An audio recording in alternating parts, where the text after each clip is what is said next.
next 2 hours. Hi, and welcome to the zoo. I'm the keeper, Lucky Poptart, and with me I have Delahazed and nobody else. No, I'm playing. How you doing tonight? I am totally not bitter about being all alone up here with you tonight. That is so not as what is happening here. I'm just kidding. It's always a pleasure. How's it going, Poppy? I'm pretty good. It's like I said a minute ago, first night of my vacation. So that's cool. I have the next 9 days off work. Everyone keeps asking me where I'm going to go, and I'm like, nowhere. Staycations are the best. Mm-hmm. I'm going to be in my house. Or, of course, my birthday's coming up in that time frame, too. So. That is true. That is true. Willow saying she might take me out for my birthday, which is cool. It also is kind of nerve-wracking. That sounds like it's not going to be boring, at least. Yeah, she won't tell me what all she's planning or what all she wants to do. She's just like, I'm going to surprise you. And I'm like, you should know better by now. Like, that's probably exactly why she's doing it, and good on her. We've had the conversation at our house several times of we don't surprise people with PTSD. It doesn't go well. I can't wait to hear all about it. So how's your week been? Pretty good. Another heat wave rolling through, so I'm downtown for a few days or so while it passes, and then be back up at my place where when it's not so hot to stay in the room. Just been chill. Going somewhere where there's like air conditioning or something? Well, my brother's got a basement suite apartment, and it does have AC, but I don't really need it because it's a basement suite, which is more than enough for me. I like as long as it's below, like as long as it doesn't feel like it's 100 degrees plus in my room, I'm fine. I'm fine. I can manage. Anything less than that is manageable. Man, you're better than me. I live in Texas, and I'm like, I want it 65. I pay the bills, so it's going to be 65. I mean, to be fair, when I'm stuck in my room and it's 80 degrees or 90 degrees out and it's even hotter in my room, I am bitching and complaining a lot, and probably unreasonably so or unfairly so for anyone who may or may not hear it. I don't know. My roommates don't say anything if they do. So, but yeah, I handle it. Maybe not the best, but I handle it. Yeah. Just to be fair. Man, I guess I'm kind of spoiled or something. I'm very bitchy when I'm hot. I actually heard that's the ADHD thing. Like, if you have somebody who's acting out really bad and they have ADHD, just cool them down like every 2 hours and you see like this huge improvement. Apparently when we get hot, like just bitchy as fuck. Fair enough. I prefer to stay cooled down, but I live in Texas. I keep seeing that like on the internet, like, Americans are so addicted to AC, and I'm like, it gets to 115 normally and occasionally 120. Yes. I wouldn't call it addicted. It's just, hey, I don't want to die. Right. Like, and I thought, okay, maybe there's parts of, Europe that get just as hot and they're looking down on it. No, like they had a horrible heat wave. They were saying it's like one of the worst things they've ever experienced. And it was in like 92. It's like 92. And I'm like, oh, you're pussies. Okay. What? It was like 90, like, okay, I don't know what that is in Celsius, but it was 92 degrees and they were acting like they were dying. Like they and I understand if you've never experienced it. Okay. But like, why then make fun of us for liking AC so much? Like, because we can. That is the only reason anyone's ever needed.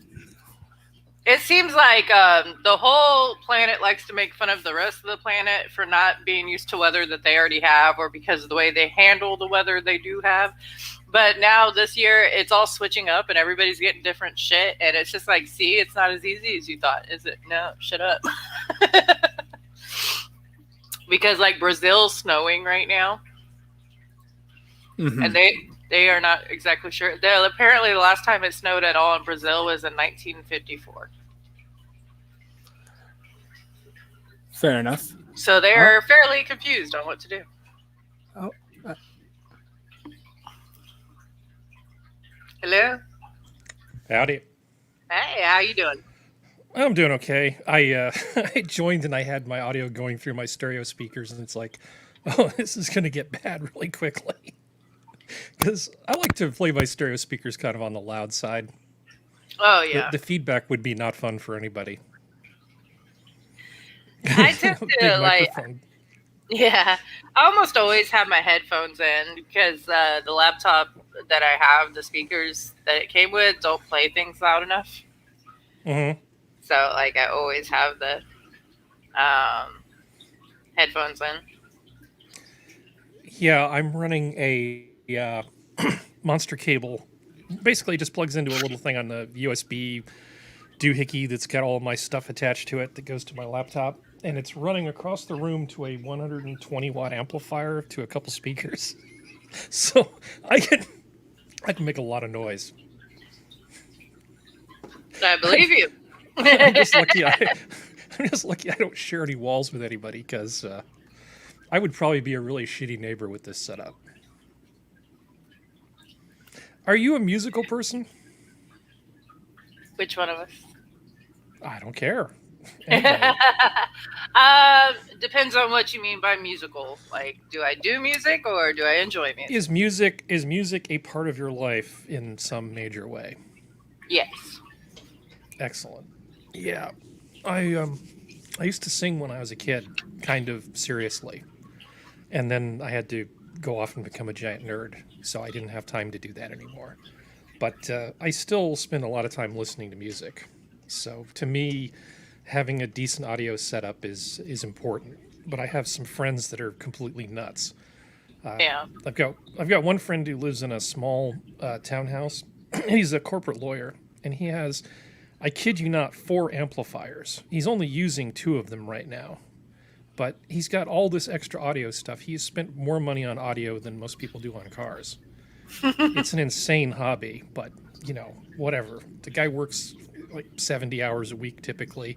I figure if you work that hard, you can spend money on whatever toys you want. Yeah, that is very true. So sorry. I'm sorry to interrupt. I was a little late getting here. I apologize for that. Oh, no, that's fine. I never mind. Hey, at least people will come on and talk with me. Hey, that's never a problem if I'm around. I am supposed to be helping Geodes fix his computer right now, but that'll wait. His computer will be broken tomorrow. Oh no, I feel bad now. But Hey, I yeah, could always get him to join, and we could fix his computer on your show. It'd be great for your ratings. well, I mean, I think we have a total of 7 people, and maybe they're interested in computers. You don't know. I don't know. I tend to attract like a kind of weird, nerdy crowd. That's okay with me. No, I was telling Della how, this is my first day of my vacation. I'm very excited. It's the first time I've ever had 9 days in a row off in my entire life. So awesome. And it could have come at a better time because I had a very weird night last night. Actually, I greatly offended a resident by explaining I would not cannibalize her. Oh, really? Yes. She wanted me to. Does she think you're a cat or something? She wanted me to cut off her fingers and eat them. Oh, And she said I promised to. Yeah. I was like, no, that wasn't me. And she was very, very mad at me for like 2 hours because I wouldn't eat her fingers. My grandmother was in a care facility for a few years, and some of the stuff that she would say to me when I would go visit was pretty wild. Yeah, it gets interesting. There's a lot of nights that are just totally calm. Mm-hmm. Everyone is chilled out. And then there's nights where you don't know what they put in the Kool-Aid that day. like, what is happening? Why are you all awake? What's going on? Yeah, she poked at me one time and said, "Hey, do you see that guy over there?" I said, "You mean that guy?" He said, "Yeah, he's full of sand." It's like, okay, Yeah. okay, good. He's full of sand. Yeah, that part's not so bad. I mean, it's only when the poor things start having kind of scary thoughts. Yeah, when or they're hallucination. upset.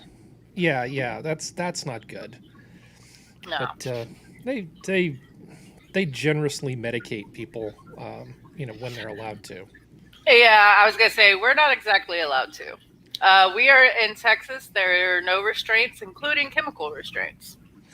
Yeah, but they can be tricky about it. Like I can't remember what that drug is that they use to stimulate the appetite that just also happens to help with mood and aggression. Depending on So the. Sorry. I think you know which one I'm talking about. Mm-hmm. Yeah. And depending on the family, some of them are very nice and give us what we call PRNs, which is like if they're having a bad enough episode, we can give it to them to calm them down, like whether it's a panic attack or they're being violent. But you would be surprised how many family members are just cool with them running rampant. And I'm like, this isn't healthy for them either. Like, it's not like, it makes my job hard. It's your grandmother's having a panic attack for like 24 hours straight, and it's probably not good for her. No. No, I didn't let them do. I didn't have those kinds of problems with my grandmother, but I did, and if I'm repeating myself, I apologize. But I did make a deal with her doctor to get a prescription written so she could have a glass of wine with dinner. Oh yeah. And I would actually take them cases of wine, and then she would get a glass of wine with her dinner whenever she wanted it.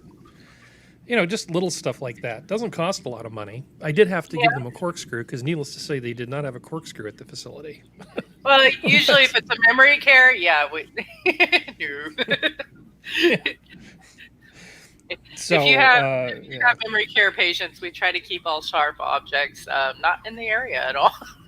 No. Yeah, but just little stuff like that means a lot. And they were actually very good with her, but. And I think I may have already told you that I got very good treatment a lot of the time because apparently I was a doppelganger for the guy who ran the place. Oh yeah, you told me about that you looked exactly like him, and they would always like be very proper and polite and everything when you came in. Yeah.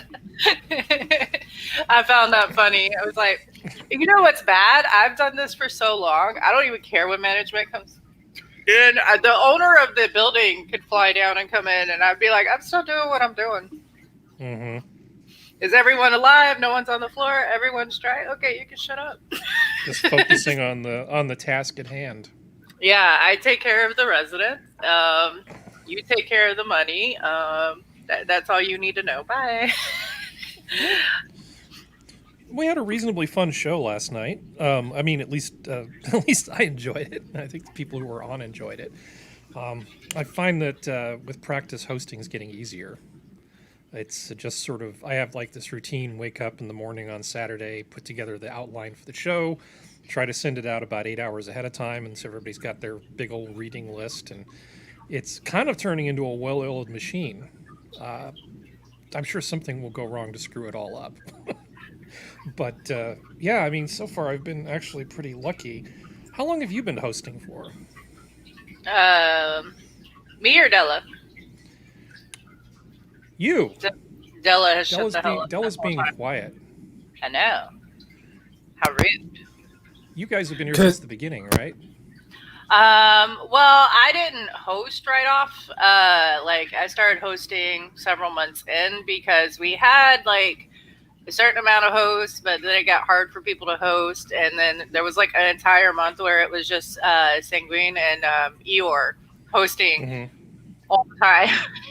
And I think that ran on for more than 1 month, and so they were like, we got to get more hosts, and everybody was fighting over it. So I was like, okay, somebody teach me how to do it, I'll do it. Yeah. And have either of you talked to Johnny yet? The new host on Thursdays, is he official now? I do not know. I'm almost never here. Okay. How about you, Della? Yeah, I talked to Johnny. We don't really talk about minion stuff much, but He seems like a good dude. Yeah. Hey, Johnny, you're in chat. Are you hosting yet? Well, I mean, he's not solo yet. Don't know how long Sanguine plans to have him on the trainee thing. Yeah. Well, Sanguine, he takes training very seriously. Yeah, I remember. I'm pretty sure mine was like 2 or 3 streams with the training wheels, and then I was set free to sink or swim. But we all know Sanguine likes to be in the spotlight, so he'll probably drag it out. And by drag it out, I mean make sure it's done right. That's totally what I mean. He's going to be extremely well trained before they turn him loose. Mm-hmm. Well, it actually is kind of hard to juggle all the different things when you're hosting sometimes. Yeah. I mean, you're using OBS, aren't you, Della? Not lately. Not it's lately? It's been giving me too much trouble. Oh, you gave up and just went to StreamYards? I'm using it till I can figure out what's going wrong. Yeah, everyone always talks about how it's hard, and honestly, I think I'm the laziest keeper there is. I'm still doing the same thing I did when we first started streaming, except now we use StreamYards instead of Hangouts. I don't know. Like I said, I've always described it as just very laid back. I come here to chit chat with friends and have fun, and as soon as it stops being fun, I'm just not going to do it anymore. I know a lot of people wanted to, like, Della does a really great stream when his OBS is working. I know that. And everybody else has like set plans and everything, and I don't know. This is just how I'd run mine. Oh, I certainly wasn't trying to be critical. I was I know. Comparing notes since we have 3 keepers on stream at the same time. I know, right? Inquisitor was talking about how it stresses him out. I'm like, dude, I'm literally sitting on my bed eating, wearing pajamas when I'm, running a stream. Like, you don't have to stress out unless, you don't. You just... There's been a few streams where I'm stressed, but that's because of the guests, not because of anything I'm doing. Yeah, no kidding. Like, if people start fighting, like, no. Oh, yeah. It gets a little uncomfortable sometimes. I mean, there was a little bit of tension on Saturday, but everybody ended up being friends at the end of it, and it was nothing too serious. I've got some people on that have some strong opinions about things you might say. Oh, I know. And every now and then I have to play referee, but it just sort of goes with the territory. I wish I could do... OBS seems like a really great thing. Unfortunately, it's if your network hiccups, you just have to restart the damn stream. That's the nice thing about StreamYards. If the host drops out, you can always just come back in. So it's a little more forgiving. Mm-hmm. And I definitely needed that. Actually, Inquisitor found StreamYards, and he was very nice. He found it on purpose for me. Because he got in there and he's like, I found something I think even Poppy can use. And I'm like, I'll take that as that you being nice and not calling me stupid as fuck. But, I'm blind. So, he found it and he's like, this would work for Pop-Tart too. And I was like, awesome. Because OBS, I was trying to learn when Hangout shut down. And I would, Polly was going through it with me. And then the next thing I know, they were like, hey, we found something easy. I was like, oh, good. This is kind of complicated, and I'm pretty sure I might make something explode. Well, it looks like you've got some people in chat here. Let's see. Yeah. Ellen, Johnny's there, Costin, Addie, Kiva Dam. Wow, that's more than a few people. I was trying to... oops. I was trying to say hi to Sir Annie. I can't say his name. That's why I was going to type it. Hi, sir. There you go. Hi, Sora. Hello. I'm not talking correctly right now. I apologize. That's okay. When I got booted out for a second there, I was like, okay, I'm going to go to bed. It's because me and Della can both let people in and out, so... And then I beat her to it, and she still tried, so... Yeah, we were clicking close. Okay. Yeah, we were clicking close to each other. He clicked you in, and then I clicked you out right after. I just saw Sora's name and got excited. I'm like, let her in, let her in, let her in. Hi, Angel.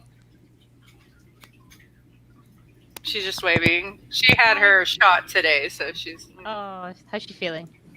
I had food in my mouth. How are you feeling? I had food in my mouth. You feel like a bruise? Okay. No, my shoulder feels like it's bruised. That's really awful. Yeah. Oh. You'll be okay. We'll keep doing the Tylenol. You should be fine. I became in more pain after taking the Tylenol. I told you this is going to just progressively get worse till tomorrow. It's So gotta it get worse before it can get better. was not the Tylenol's fault. I Your arm wasn't started saying- hurting I more. wasn't saying it was the Tylenol. I was just saying it's weird. Yeah, it was weird. Quit giving me a dirty look. I'll lick your eyeball. I will lick your eyeball. What? The milk went bad, and it was supposed to go bad all night. Okay, we'll find more milk, baby. It was supposed to go bad all night. Because I just bought cereal, so we're definitely getting milk. Josie, Okay, so I am on a stream, though. Josie, out. You're not getting my chicken nuggets. Get the cat out. Oh, my God. Don't leave the door open anymore. It's starting to sound like an episode of South Park. Sorry. Apparently, No, Kitty, my chicken nuggets. Those are bad chicken nuggets. No, kitty, those are bad chicken nuggets. apparently, there's a drinking game for minions, and my part is every time my kids come in the middle of a stream. There is. They're not. It's not ready yet, but maybe if I save it for the next time you're on, there's these things. They're probably going to be disgusting, but I don't care. It's like a pre-mix of like Bellini and one of pina colada. You just add rum Ew. and then you freeze it, and it makes to make it a slushy, and then you have slushy alcohol. And it's currently in the freezer right now, but it's not slushed enough. So that would be perfect right now if it was. What kind ready. of rum? White rum? I got the Havana Club 3-year aged. Ah, okay. That'll be fine. I have strong opinions about rum because I'm fancy. I really just hate the Bacardi White, especially when you can get Cruisin' or something No, like that my mom for uses way that less for money cooking. and it's way better. Yeah, okay. That's good. That's when we need the rum flavor in baking. Havana Mom Club might is use good that though. because it's cheap. Yeah, Well, I there's two. Googled it. There's two Havana clubs. There's a fake Havana Club that's actually Bacardi, and then there's the real Havana Club, which is probably what you've got since you're in Canada. Yeah, made in Cuba, like the actual Cuban. Yeah, that's what I got. Yeah, that's good stuff. It's I'll be very right tasty. I there. really like it. Actually, yeah, I really do like Havana Club. It's I've never had it before, but I was looking because I don't usually have white rum. I prefer dark rum. Oh, I thought don't you had the darker stuff. I've never even had the Havana Club White. Oh no, like in general for other brands of rum, if we have it in the house, it's usually dark. And when I look to see what goes with Bellinis and pina colada, they're like white rum, and I'm like, okay. I'm sitting at the liquor store this morning, pardon me, and I was like, which is good white rum? And then a couple of articles were like Havana Club was like number 2 or number 3 in a list, and the other ones were like not even available to me. So I was like, okay, this is here. Let's get that. And then that's when I asked you guys which one for the peach vodka, but I didn't get it yet. So Yeah. Oh, yeah. If your choice is Absolute versus Smirnoff, it's Absolute. Well- It's not even a question. my other choice is also Ciroc, but that's like almost $50, so I'm not buying that. Yeah. And then it might be delicious, but I'm not about to spend like $50 on flavored vodka. I just No. You don't need any of that crap. yeah. Yeah. Well, fine. I'll go get this made in Sweden vodka. You know what annoys me about I mean, I used to teach bartenders. That was like one of the many things I've done, in my early life is I actually would teach bartenders. And I have zero patience for sort of flair bartending. It's like I don't want to pay extra to watch you flip bottles. It's like it's not making it taste any better. It's like just stop. It aerates the alcohol. Well, Yeah. it's like dinner. It's like dinner and a show. It's like get your drink and have a show, especially if the bartender's cute. Mm-hmm. And has nice arms. Yeah. Yeah. Depend. And it doesn't really matter, guy or girl. Like if they're pretty and they can do cool things, people will stare Yeah. and tip more. Muddle faster, drink Can lucky. confirm. It's all about the tips, baby. It's all about the tips. Damn straight. Yeah, there's two ways you can make good tips in a job like that. One, being hot. The other one, being really good at your job. Because at a certain point, people, when they realize the hot chick isn't going to date them ever, being able to actually take care of people, you can make some pretty damn good tips, being competent. But you almost have to have the same customer more than once so they actually appreciate just how good you are. Because Yeah. initially they're just going to go to the hot chick. And then at some point, when the hot chick doesn't date them and they don't get their drinks, they get unhappy with this situation. So, because you still want to have your drinks. Yeah, bartending is awesome. It's actually kind of a great job. If you take it seriously, you can do an awful lot with it. I just find the world of cocktails to be pretty interesting.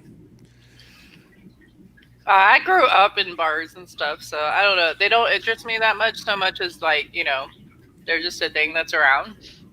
Because we have pictures of me at like 2 and 3 sitting on a pool table playing with the balls in the middle of a bar. Oh, that's cute. That's good. I literally just grew up in bars. Like my grandpa knew all the bar owners around us, and he played in bands at bars. So I just ended up there a lot. You got free cover everywhere since you were a wee tot. Nice. Yeah, since legally I wasn't supposed to be in there at all. Yeah. But nobody cared. And it's just funny because by the time I could go out to bars and drink and clubs and stuff, I was like, what's the point? Like it was never like this, you know, when people turn 21, they're super excited about legally being in bars. And I was just like, eh. Been there, done that. This is what sucks from having an early in the year birthday is by the time all my friends caught up, I had like 6 months of being able to go places. And so it's by the time they're like, yeah, we're ready to all party together. You're like, I don't care anymore. This is boring. Right. Everyone's lame. I was like 18 doing that. People are like, "Oh, we could try to sneak into a bar," and I'm like, been there. It's like, I was a super boring teenager, to be honest. That's probably why I ended up married and had kids. I don't know. Maybe in your group that was the rebellious stage. Right? So you went the other way. I'm gonna legally get married and have toddlers. Ooh. I was the very first to do it.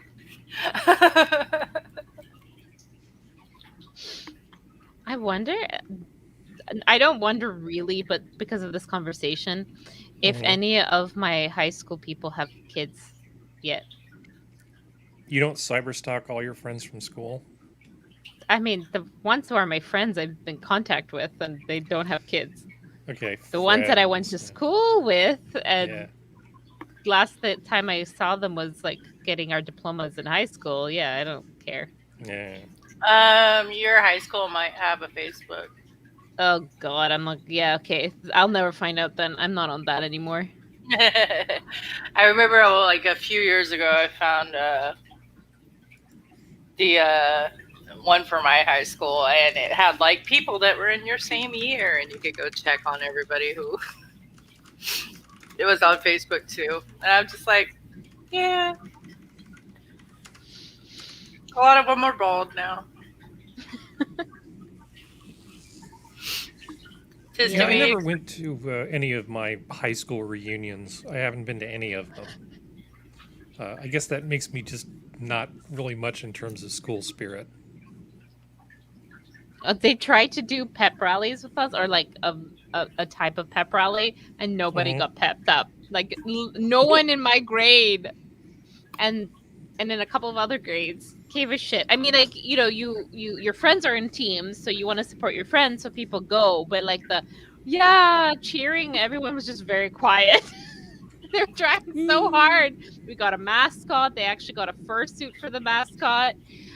They did all this sort of stuff to try to get like enthusiasm at all sorts of like school events, it didn't work. Hmm. I think we make teachers cry unintentionally. Because no one was mean. It was just like, it's okay. Thanks for the effort, but no one cares. Well, teachers aren't that tough. And I think it was in my sophomore year. There was this one teacher. His name was Arthur, and this one guy got it in his head that he was going to drive this guy nuts. So he formed this unofficial committee called the CRAB, the Committee to Render Art Batty, and started coming up with ways to torture this guy. So the guy was kind of controlling. So it's involved moving shit around when he wasn't looking all the time. And at one point, this guy I knew got so worked up about the crab that he hid in a trash can outside the classroom so he could jump up and scare the crap out of this guy. Sorry. I don't really know if that's apropos of anything, but that's the amount of school spirit I had. I mean, I wasn't really part of the crab. I just sort of watched it from a safe from the fallout kind of distance, just going, who are these people? And no. No, you don't want to drive your teachers too crazy, though. Like my freshman year, we had a teacher who was retiring that year. This woman gave no fucks. Like she would cuss out students. She's like, "What are you gonna do? Get me fired?" Yeah, high school wasn't really all that fun or interesting. I can think of the number of fun or interesting things that happened on one hand, probably. I think the funniest thing that ever happened in high school was there was this guy, one of the electronics teachers, and he had a mustache, and he had like this huge string of snot that came down, but he couldn't feel it because of the mustache. And so as he was like teaching and talking, it just started swinging, just sort of back and forth, and everybody was just sitting there paying very, very close attention just to see how long this thing would get before it hit the floor. That's terrible. That's it. That's the high point. That's all she wrote. That's like the funniest thing that ever happened in high school. Oh, God. There it is. A whole lot of high school stories. I don't know. That's like... I think that's a pretty good one. Yeah. Oh, gosh. Okay, I took my headphones off for that story.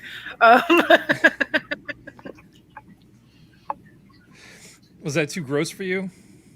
I don't do snot. I don't do spit. Like, okay. No. I do have a form of OCD, and that's just one thing that, yeah. Oh my God. You're safe now. Elwyn says, my friends in high school for their senior prank superglued all the doors to every classroom shut, except they accidentally superglued a teacher in overnight. Oh no. Oh my God. If you're a teacher, you should know to bring some acetone with you at all times, because super glue is a thing. Oh, that is hilarious. And I'm so sorry. Let's hope they didn't have a family. Or maybe they were thankful, like, oh, I got a respite for one night. Yeah. In a pinch, many things can be a chamber pot. Yeah, No, well, the school trash cans would work just fine, those little ones. Yeah, exactly. But still, As long as they don't have those mesh ones. Yeah, that would be a problem. But yes, I don't know. The whole high school thing was not great. I just remember all these people saying, "Oh, these are going to be the best years of your life." I'm like, God, I hope not. I know, right? Yeah, I mean, really, this is the apex? No. I honestly feel like probably my favorite year, in terms of just having the most fun, had to be when I was 26, and that's not in high school. 26 was actually pretty good. That's when you sort of start to become a proper adult, and you have a little bit of disposable income, so you can just like kind of go out and do stuff and see the world a little bit, but you don't have a whole bunch of obligations just yet. Maybe, I mean, I didn't have any kids, so that was easy. So yeah, 26 was awesome, but the idea that high school was like when you peaked, God, that would be really depressing. Yeah. I was like captain of the football team, and my girlfriend was the head cheerleader, and it's been all downhill from there. It's like, oh crap, that's sad. Yeah, no, I hated high school. Honestly, turning 30 was the best time for me, like 30 and after. Which is funny because for women, they always talk about how 30 is basically the end of your life. And like it gives so many people emotional issues, and I was just like, I love it on this side. It's awesome. Like 20s are very blah. Yeah, I agree. For me too. I was looking forward to it because it's like, okay, it's a whole new, 10s coming up, and I would agree with Harry. The second half of the 20s is a lot of fun. The first half was pretty shit, and then all of this COVID nonsense happened, so it kind of limited a lot of what could have been done. So it could be better, but it's still a better start than my 20s. Right? I feel like early 20s is just so much drama for no reason at all. Like I, and it's not even just for me. Like I see other people in their early 20s, and it's just always teens and 20s. It's just always so much drama for no actual reason. Like it's, I like being on over 30 a lot more. It's a lot more chill. That's where I belong in life. Mm-hmm. I don't like all the, like, I don't know. I'm not a party person or anything, so I never really fit into that anyways. So Well, I had a great setup, even though I was working a lot. I had this, in theory, roommate, and she was, really. I mean, she was really nice, and she knew where all the great parties were, all the time. So I always had like a list of things I could go do on the weekend if I ever wanted to, and every now and then I'd show up. And she was never there because she essentially had this fiance, and she was always there. She just was paying half the rent for the excuse of having a place she could fall back to if things didn't work out. And every now and then she'd just sort of show up. But 29 days out of the month, I did not see her. Best roommate ever. So all she ever did was just not be there and pay half the rent and give me a list of parties I could go to. Like I said, my late 20s awesome. were awesome. Yeah. You can't ask for much more in a roommate than that. She doesn't eat your food. She No. takes you to good parties. Yeah, no. Yeah, she lets you have the larger of the 2 bedrooms. Yeah, that's awesome. I mean, it's all pretty much good. Yeah, I mean, she was a lot of fun, and I really enjoyed the hell out of my 20s and 30s. When you get older, you just have to be responsible for more crap, and the amount of fun kind of decreases, and you start to care about different things. But that's okay. It's not like life isn't still satisfying, but it's just not. It's just not like a TV show. It's just more boring stuff. Like you talk to people about table saws and stuff, and enjoy hanging out and talking to the guy with the vest at the hardware store, or at least until COVID hit. Well, you got to remember, for people like me, it's kind of in reverse because, I mean, yeah, I had my fun in my 20s too, but I also had kids. Mm-hmm. So, I mean, I still have kids, but like one's 20 and one's 16. They don't need me as often. And You were now going to you lick can, the like, have 16-year-old's fun stuff. eyeball, right? Yeah. Okay, that's a threat I just do when people are making me mad. So she's giving me this really dirty look, and I was like, I will lick your eyeball. Yeah, don't test me. I also threaten to stick my foot in her face sometimes because she's really she's freaked out by feet. Like, keep messing with me, child. Well, I ran into a dog that actually is capable of giving you side eye. I have never seen a dog give somebody side eye before. It's like when dogs do really human things, I like, oh wow, that's awesome. Yeah, my dogs, especially Mickey, are like super gifted at side eye. Mm-hmm. Mm-hmm. Yeah, they're annoyed at you, so they don't want to make real eye contact, but they want to make sure that you know that they're disappointed or annoyed or whatever. And it's just like, And then they side-eye. sneeze. You know that annoyed dog sneeze Yeah. when they're frustrated at you because you're an idiot. Yeah. Yeah, I just love when they sigh. Like, that makes me giggle so much when a dog just looks at you and sighs. Like, oh my God. Like, I try so hard, and I got an idiot owner. Like, they sigh and they just pop their head down. Like, I'm so disappointed in you. Like, Yeah. If you could just do one thing differently, everything would be awesome. But right now, you suck. That's basically what the dog is saying. yeah. My dog does that at me sometimes. She'll just look up and sigh so deeply and stick her head down. And I'm like, I'm not going to be judged by you. You eat out of the trash can. Let's see. Yeah, and we have a new little demon in the house, which is the cat. We've had that for a little while, but he's reached toddler phase where, like, for cats, I guess, is adolescence. And, yeah, he's just running rampant about that. We literally call him Little Demon. I'm like, where's the little demon at? Because he is partially feral cat. He was found outside.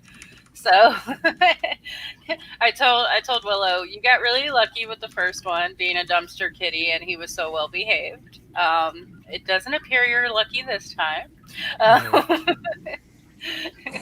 This one will tear the whole house apart and fuck us up for no apparent reason. I was sitting on the toilet and he came and attacked me for no reason.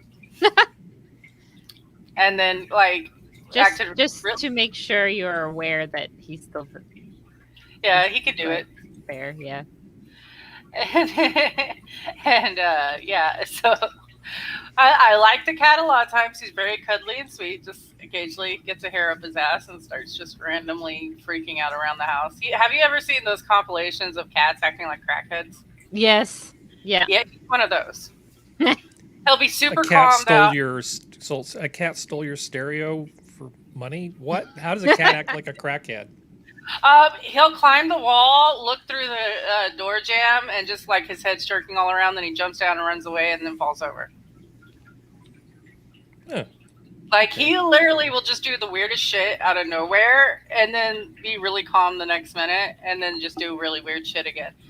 And, like, literally, this cat has climbed walls. He'll just be up the wall looking at you, and it's like, get off the wall, you weird little motherfucker. I don't know how you did this, but stop.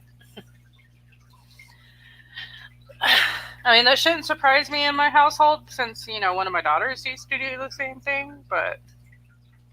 Climb up the walls. Yeah. Okay.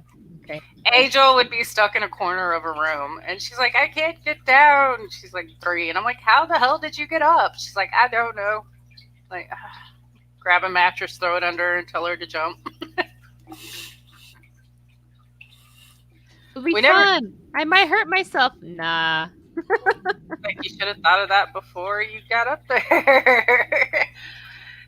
We'd find her on top of refrigerators, on top of closets, literally, like, having herself wedged into corners of walls and stuff. And, like, she would just do the weirdest shit, and it's just like, you haven't even hit puberty yet. I don't know how I'm gonna deal with this.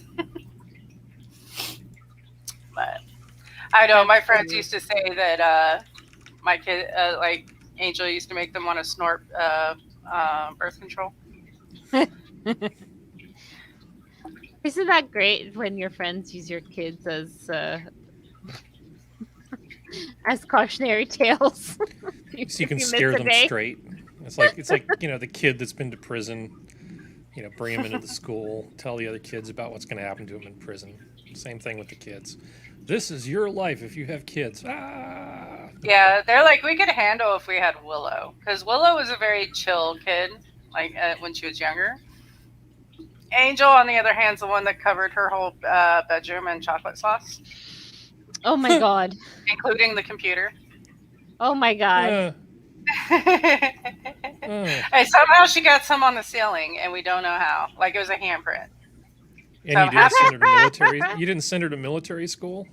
I'm half convinced like she just can float and just couldn't do it around other people because they're like in the middle of the ceiling. There's a handprint, and I'm like, how? How even? How did you do this? And she's like, I don't know. The answer of every child ever. I don't know. It just appeared. It just appeared. Yeah, she used to try. She was actually very smart, and that's the problem. You want to have dumb toddlers. Because then they don't get bored, right? Right. The worst is they get bored, Like, and you don't pay attention to them, and they disappear, and then Yeah. your room is covered in chocolate. yeah, or like they figure out how to unlock locks, or like she tried to make herself breakfast more than once because she wanted to let us sleep in.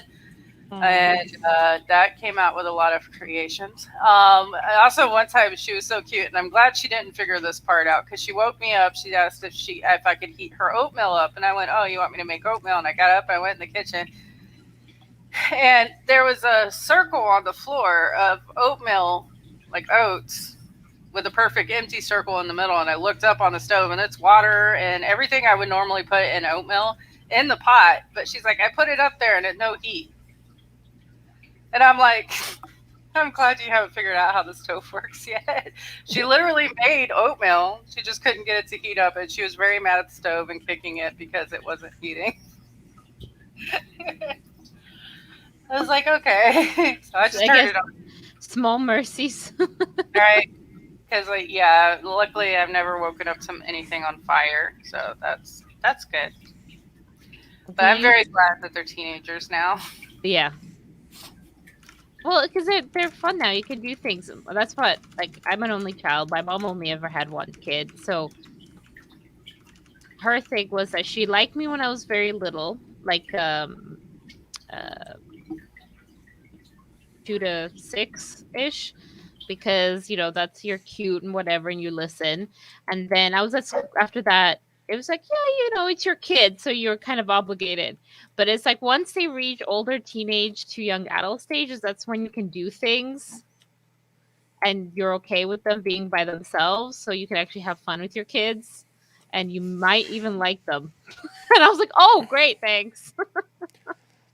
I was super Good to know. responsible. I really didn't cause trouble as a kid, so they No, would leave me alone. There were times when I was literally like, "Here's money for groceries. We'll be back in a week. Somebody will check in on you occasionally." And this was when I was, gosh, what was I? Maybe 10 or 11 kind of thing. I just sort of laws have stayed home. changed. And I had the best time. I moved all the TVs around, so there was a TV in the bathroom, so I could listen to the Tonight Show while I took a shower, because that was a thing. It used to be a big deal. You couldn't just like watch TV on your phone. So I rearranged a bunch of stuff. Didn't cause any trouble. I just made it more fun for me, and barbecued stuff, and had some friends over in the afternoon for barbecue. And I mean, generally, but I didn't do anything particularly wrong. I was like a really serious kid, and I just had the best time. And every now and then, some relative would come by just to make sure I haven't burned the place down. But that you'd probably be in jail for child abuse now with kind of some of the stuff I used to do. Well, I learned very late that you couldn't actually leave I think you could only leave your kid alone once they're 12 or 13 here. And now it was only to go shopping, like to the grocery store and stuff, which wasn't that far away from the house. But mom didn't want to take me because, like, why would you want like a 8-year-old or younger like coming after you when you can just leave them at home for an hour, right? Yeah. And so I would do that all the time. She would do that all the time, or go away for hours. And I loved it because I got to watch illegal TV, because I wasn't allowed to watch TV for more than an hour a day. So that means whenever I was left alone, I could actually watch TV. So I loved it. It was great. And nothing ever happened. I just found out, a few years later that actually that was kind of illegal, even at the time. You mean illegal as in the provincial Child government abuse. will... Wow. Yeah. Or like Gosh. child endangerment or When something. I was a kid, I got together with a friend. I think I was probably about, again, like 10 or 11. And I took the bus to a nearby city and went fishing out on a pier. And spent the day doing that. And then people would come by and buy the fish that we caught. And then my mom would come by and pick us up and give us a ride home. But my friend and I just went to the pier and caught a bunch of perch and made $20 each. This was a long time ago. That was like real money. That's a day well spent. Yeah. Didn't need leaving constant your supervision. Leaving your kids alone at home has been illegal, like 12 and under, I think, since 1980. Well, see, I was before 1980. So Yeah. wow, that's dumb. Because it really It depends is on the dumb. kid. There I mean, yeah, are no, it- plenty of 19-year-olds I wouldn't leave alone at home. Yeah, you can't legally babysit until you're over 12 too. So Yeah, it's like, what problem were we trying to solve, government? Oh, look at all the things I did for you. I made this new law. Ugh, derp derp.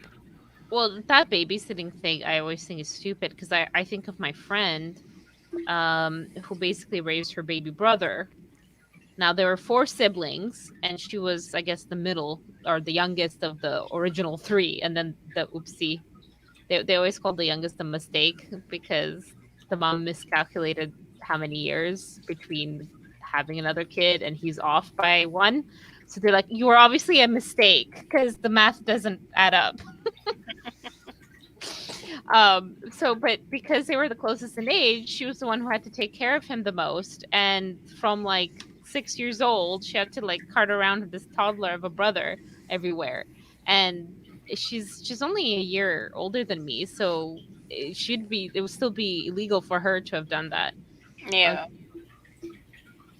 A lot of siblings end up being parents though, like watching their siblings all the time.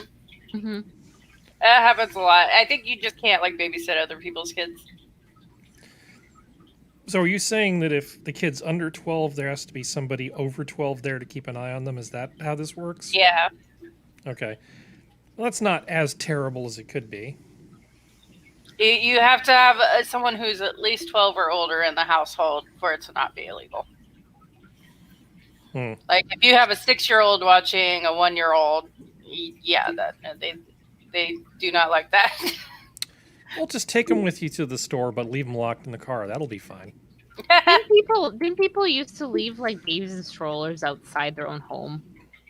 Like, you see pictures of people like airing out the babies on their porch. Yeah. Well, they used to No. also have cages hanging out of windows for that. So Yeah, those pictures are great because they were high up. I mean, it would be on a window, 10 stories up. You got to air the baby out. That's for good health. it needs that natural, city air. Where they can grow up to be strong. They look like air conditioners hanging out windows, except it's toddlers. So Baby, it's like, what do they call it for cats? Like oh shoot, there's a funny name for it. The cat balconies that people do. yeah. So that their cats can sit outside safely. They just Do did that people for toddlers. Do people still have habit trails for like hamsters where there's like the tubes They have And to, yeah. and the hamsters must. run around in the tubes? Yeah, I like the For little babies. balls, the hamster balls. You stick a hamster in there, and they just run around your whole house. Yeah, they can make a bigger one for the baby so it could like climb outside, go through the tubes, come in a different window. It'd be fun. I mean, as much as like people are like, oh, things are better in the past. There's some weird ass shit people did in the past too, where you're just like, okay, I'm glad we don't do that anymore. Like, Well, some things were better in the past. Some things were shittier in the past. yeah, It used to be like, for instance, suppose you wanted some spaghetti and you went to the store and you think, I'm going to buy some spaghetti and some spaghetti sauce. You get this shitty golden grain spaghetti and ragu. That was your only choice. Ragu was the only spaghetti sauce you could buy at the store. Now there's like, 30 feet lot. of spaghetti sauce with 20 different kinds. And you have to decide which fancy brand you want to get. It's there's just so much more choice, and most of the choices are so much better than they used to be. But at the same time, the amount of freedom that you had as a person is just nothing. I mean, now a lot of school campuses are surrounded by fences, and you have to go through security checkpoints to get in. I could just come and go. It was not a problem. I mean, everything was just open. I could get on my bike and I could ride 7 miles to the nearest town by myself if I wanted to. It was just, everything was just a lot freer and a lot easier. You could just do so much more stuff. But, you know, when you got home, you had to eat shitty spaghetti.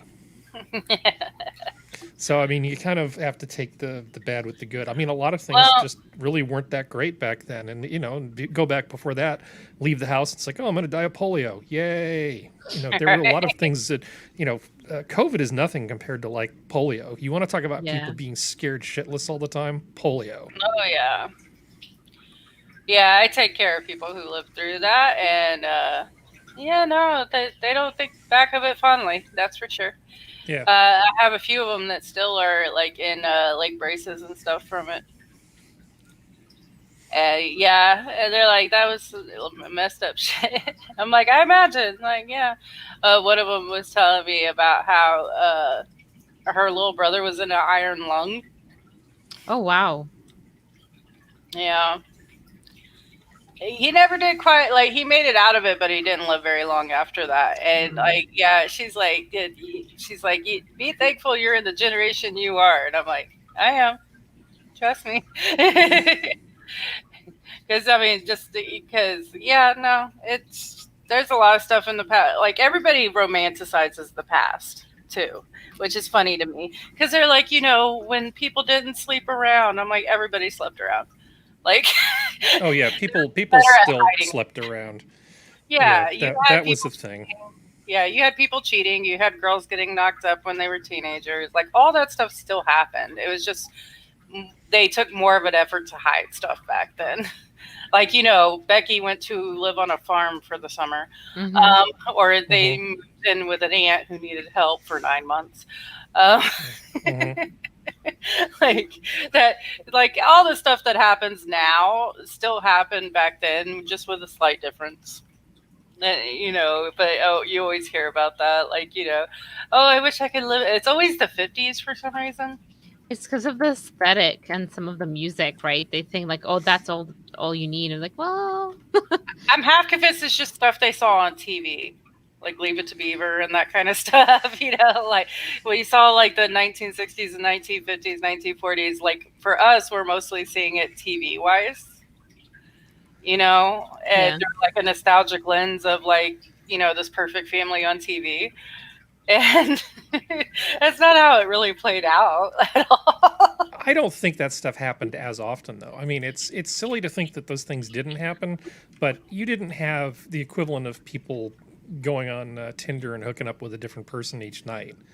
That kind of stuff didn't happen. Yeah, but that sort of stuff didn't really happen. I mean, yeah, things were more promiscuous than some people would let you believe, but I still think things are a lot more, certainly were a lot more liberated in the 90s. Yeah. I mean, before, sort of in the 70s, before AIDS became a big thing, the 70s were a lot of fun for a lot of people. It was like a big old hot tub key party. It was there was a lot of that going on.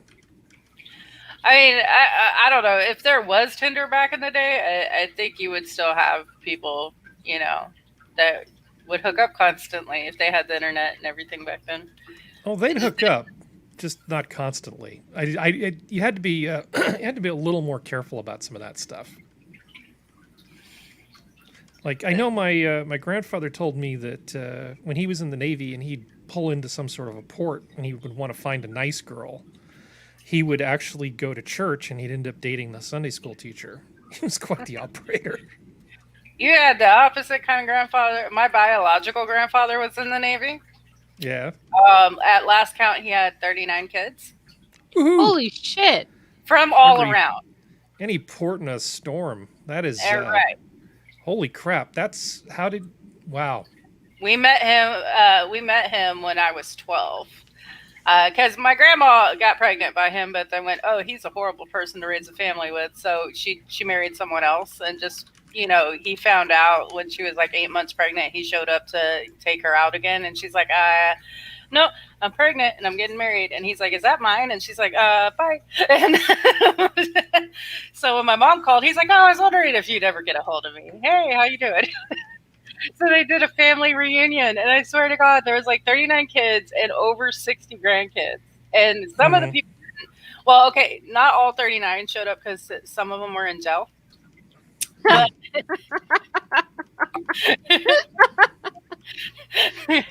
But, but my mom did become a pen pal with one of her sisters for quite a while. And I was just like, he literally would just, I was like, were you trying to knock up every woman you met? Like, I'm 12. Like, this is weird. Most people don't do this. Just so you know. But he would jokingly say he's Native American. He's like, my tribe is very small. I was trying to fix that. It was really like kind of a tribal outreach kind of thing. Is that what you're saying? Because I mean, and he what Cultural preservation. right? He didn't exactly have a type either, because I have aunts and uncles of all different races, so it's just that's a type. The type is available. Right? Willing was his type. Alive. Like, this is also why I was very, very conscious of whoever I dated, because I don't really know my own biological father, but I know I have brothers and sisters that are my mom's age who are having kids. And then I have my grandfather, who is apparently one of the biggest whores on the planet, and had kids with everybody. And I'm like, I have to be careful of anyone I date because they might be related to me. And so Chris is good because he's in Kansas, is where he started out. He was born and everything. So there's not a port there. And as far as I know, nobody in my family had been up that way. So I was like, you're probably not related to me. Yay. Yay. Gotta play it safe. But yeah, no, yours was a total opposite of my grandfather, because he's like, I went to a church and found a good girl. Mine's like, I banged 5 chicks at the bar last night. Yeah, that was no. My grandfather was the guy giving lectures that were ignored to guys like your grandfather, I think. At the bottom of when the ship, basically my grandfather was the captain or the XO or something, and he was an officer at a pretty early age, and he used to just have like this desk with a drawer at the end of the gangway, and he would just have all the condoms you could want in this drawer. And he'd tell the soldiers to use them, but you can lead a horse to water, but you can't make them drink. It's one of those kind of things. All right. So it's like you can put those posters up about women with VD and all this other stuff, but when you've been at sea for a long time, not everybody pays attention to the health and safety lectures. Yeah. Cannibalistic Wizard saying like how his parents and grandparents and everything. I understand that. I feel you on that. Both my parents are dead. I have one grandparent who's not. She has brain cancer, so that's a little depressing. But yeah, and I don't talk to any of her side of the family. So I basically have me and my kids and Chris and my grandma. I bring stuff to. I'm happier that way though. My family was so much drama. Like, yeah. It's honestly been better. I know that's bad to say, but not having a big family has been a lot nicer than when I had a big family. But yeah, sorry, that's a downer. Change the subject, anyone? Yeah. How about that oil can Boyd? That's like a sports guy. I never knew anything about sport. I really just don't follow sports ball for the most part. Yes. So that was my go-to thing to say whenever I needed to say something about sports. I just say, "How about that oil can Boyd?" and then I just walk away. That's my get out of jail free card. I don't know. Yeah, I mean, the past was really pretty cool. There were a lot of cool things that I used to be able to do. I had a big car. I could carry 9 people in it. And there was a place that used to make it was just a few cities over, and I could get everybody in there at 11 o'clock at night. We could drive there, and they would bring us out a house made of waffles and ice cream and 9 spoons. Aww. That was pretty awesome. They don't do stuff like that anymore. It was great. It's so, I mean, it makes my past sound so incredibly wholesome. hey, all you guys, you want to go get a house made out of waffles and ice cream? It's like, hell yes, I do. Aw. Yeah. Actually, that sounds good right now. No, you can make your own waffles. I can, That actually. happens. Unfortunately, my recipe for waffles takes about 12 hours to make, so, oh well. That's very complicated. It is. It keeps the waffle consumption down to a reasonable level. You're like, no waffle mix in my house. I will eat too many waffles. I would eat ice cream every single day if I could. You know, if it wasn't just incredibly bad for me. I would just eat ice cream all the time. So I have to make rules to keep myself on the straight and narrow. And one of them is I don't eat ice cream unless I'm either on vacation or I made it myself. That cuts down on the ice cream consumption a lot. I have a lot of arbitrary rules. I know. I sound insane. Hey, if it works for you, it works for you. That would I'm make over- me too sad. I'm over here eating McDonald's because I overslept, so. Because in this house, literally, some days, unless we just pick up something, we won't eat. Like, we have several people who can cook in the house, but we also have everybody's... 3 out of the 4 people who live here have ADHD, and we're like, I'm really hungry. I also cannot move. Oh, we're going to starve to death. It was a good life. We had a good Chris is the only non-ADHD person in the house. He has Asperger's, but he's not ADHD. And he's like, well, y'all literally just sit there and starve. And I'm like, until I get the energy up to move, yes. And he's like, It's like, yeah, you do not understand how executive dysfunction works, do you? I've had to pee for 4 hours. I still can't go. Because my brain has told me I'm not allowed to. And sadly, that motherfucker runs everything for some reason.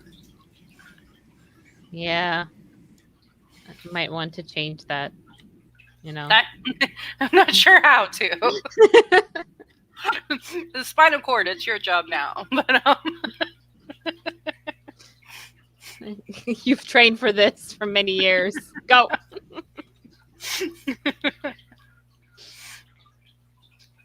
yeah. I have accepted we have a very weird household. Because I tried very hard to make it a normal household, because like you need to be normal, right? then I realized like every single person in my household's on the spectrum, and there's no way anything's ever going to be normal. Because as soon as you try to make things normal, you have someone having a meltdown in the kitchen. So it's just, for some reason, it's always in the kitchen. I have no idea why. But yeah, so we just roll with things now, and I end up with my niece and my nephew all the time, which is fun. I like my life. It's weird, but it's good. That's good. I've been too like I do apologize because I really have not been on the internet much, probably in like 4 months. And I know my internet friends probably think I'm being a bad friend, but the internet's been pissing me off a lot lately. So for my own mental health, I just don't. I think that's fair. I know sometimes I need a breaks too, because it's just too much. Yeah. And All then it's a lot of stuff that don't really affect you, but for some reason you start putting energy towards, and you're like, eh. Well, for me lately, it's the virus becoming like a big political point thing, and people fighting over it constantly, and I'm just like, yeah, no, I'm out. They finally released me from hell. Oh yeah, you're out of hell. Hey, welcome out to not hell. I tried to get out of being like, I don't know if I would have a ride home if I stay after. And then Mr. Dave was like, me and Bobby could take you home if needed. Your managers are offering to take you home. At that point, I was like, okay, Dave, you're really that desperate for help. I'll help. Okay, so everybody who plays the drinking game, I have 1 child, 1 niece, and 1 man in my room right now. And a dog knocking over my food. Hi, Josie. Quick trip screen bottling and the fridge open. Yeah, I know. Hey. You don't want to join this time, right? Since you stayed late. I mean, I can. I just have to find headphones. How long are y'all going? Probably at least another 20 minutes. I mean, how much of a stream is going to go? Okay. Willow's been wanting to jump into a stream, so. Oh, yay. Nice. That would be nice.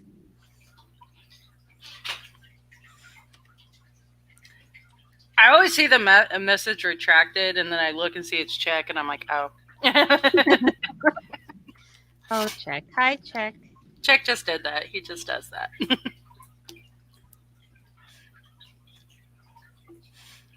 All right, so, oh yeah, she's on the server. She can just grab it. I was gonna send Willow the link, and then I remembered well, I don't know if she's in stream time now. I think she has to be streamable, and then she should be able to see it. Yeah, I'm not sure if she is, because she just rejoined not too long ago. Oh, yeah. True. THUR is back. And I know a lot of people are like, you talk about your kids too much. Well, that's what happens when you have kids. Anyone who says that's just wrong. Plus, have you met my kids? They're actually really cool. Exactly. Mm-hmm. I mean, they're assholes, but they're cool. That's why they're cool. Yeah, especially Willow. And she's so pretty. I don't mean that in an insult way. She always thinks I'm insulting. Because I have a habit of when people are being really stupid, I tell them they're pretty. Bless you. At least you're good looking. Basically. That's what I say to my dog all the time. At least you're cute. Right? I do that too. At least you're cute. I'm trying to fucking send it to you. Hold on. Patience, young child. Patience. I'm trying to get where I can message her. Sorry for screaming in everybody's ear. There you go. All good. I got it. And for anyone who's new here, no, I'm not cussing out a young child. My daughter's 20. And she cusses about as much as I do, so we're good. Okay. So the balance of power has been maintained. You're not picking on somebody who's small and helpless. That's the important thing. No, she's definitely not small or helpless. I have to keep telling her not to carry the machete around. Okay. But why though? Well, Yeah, that seems like a very ineffective method of protection. I gotta say, you're dropping the ball there a little bit. Hey, she has a pocket knife for protection. The machete's for if anyone tries to crawl through her window. I think the machete is a perfectly fine thing because it sends a message. It sends the message that if you're looking for easy pickings on the street, I'm not it. It doesn't have to be perfect. You just have to be, way harder to come after than everybody else. So I think a machete is just fine. Machete. Unless you live out in the forest or something, and there's nobody anywhere around, and then it's like, it's too much work to go somewhere else. I'll just deal with the machete. How to think like a criminal. It's very important.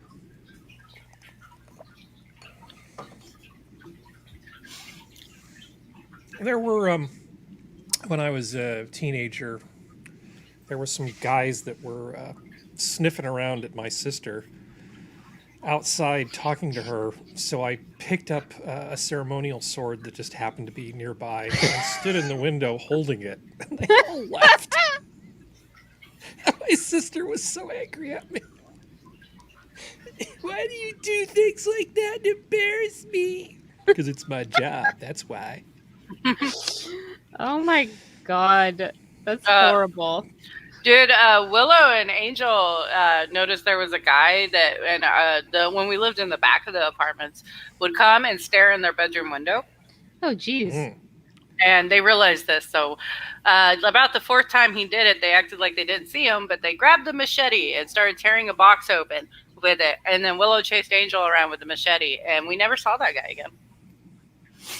So I was like, machete works. What are you doing? Slicing cucumbers? Just get the machete.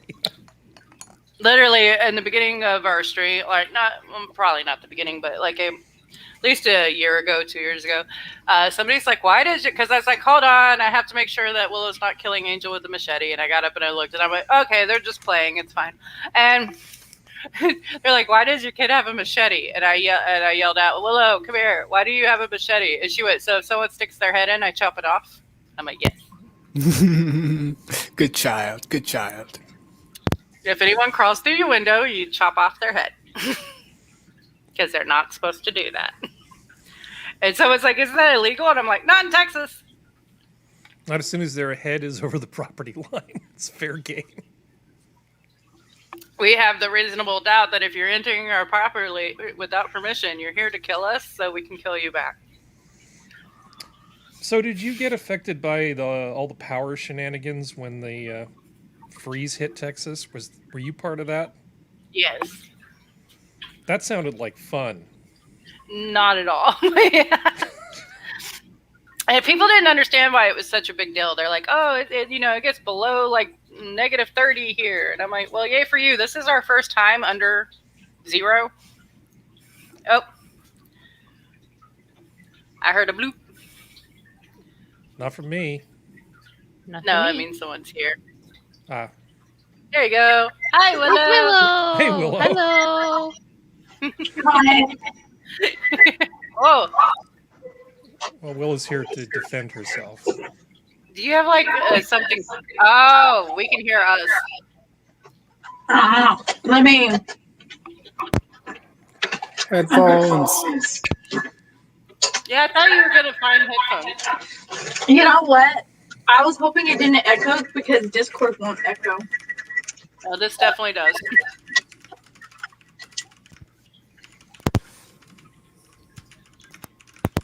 Okay, let's see how that works now. Ah, don't hear me anymore. Can we hear you? Can you? Kind of. Yeah, it's not like all of it. Aw. So she just wiggles it and throws it back. It's very, very light. I mic- can talk louder there. There you go. That works better. Mhm. How was work, Boo? I want to die. Yeah, that's usually work. You asshole! By the way, that's There my you go, niece. that works better. Ow! Oh, Ollie, I said hi. My God. Salem stole one of my cantaloupes. Like a whole cantaloupe or a piece of cantaloupe? A piece. Okay. I was gonna say, why did the cat steal an entire cantaloupe? I had it on. I left it. I was trying to find my laptop charger, so I set it on the desk. And next thing we know, like he's up there trying to steal a piece. Ah. Nobody in chat seems excited that my daughter's son's true. Ah.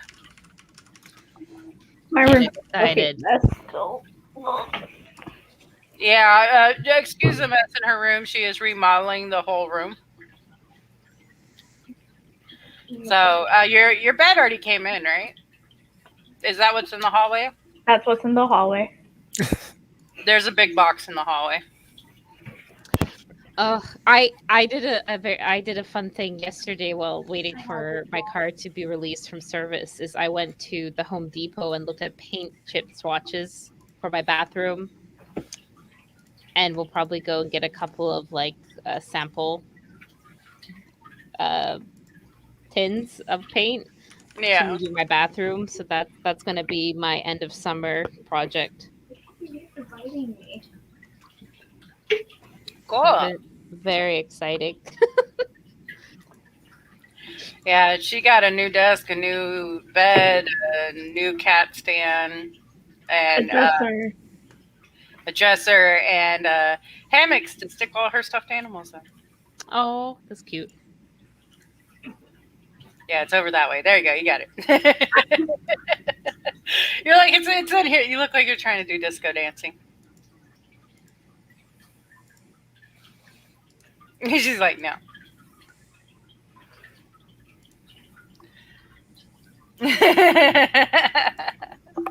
Sorry, I'm reading chat.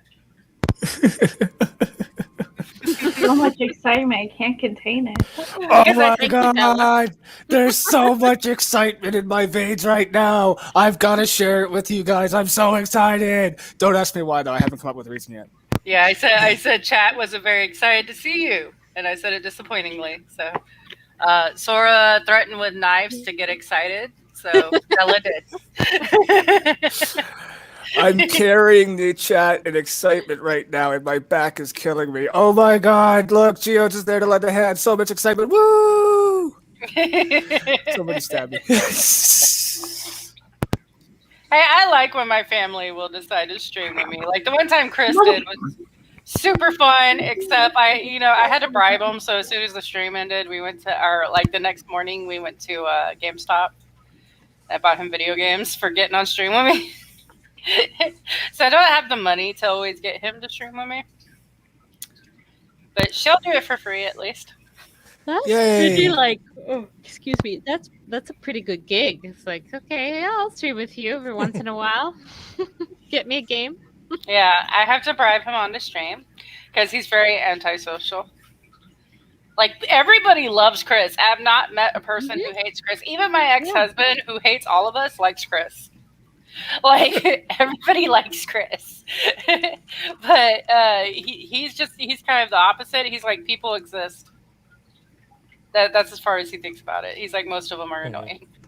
I don't like cantaloupe. You're eating cantaloupe and you don't like cantaloupe? Why did you get cantaloupe? There's watermelon in the refrigerator. Do you want to switch them? I'll trade you. I love cantaloupe. Nah, I'm full. Allie, you want the rest? I don't know if I like cantaloupe. Oh my god. Try it, bitch.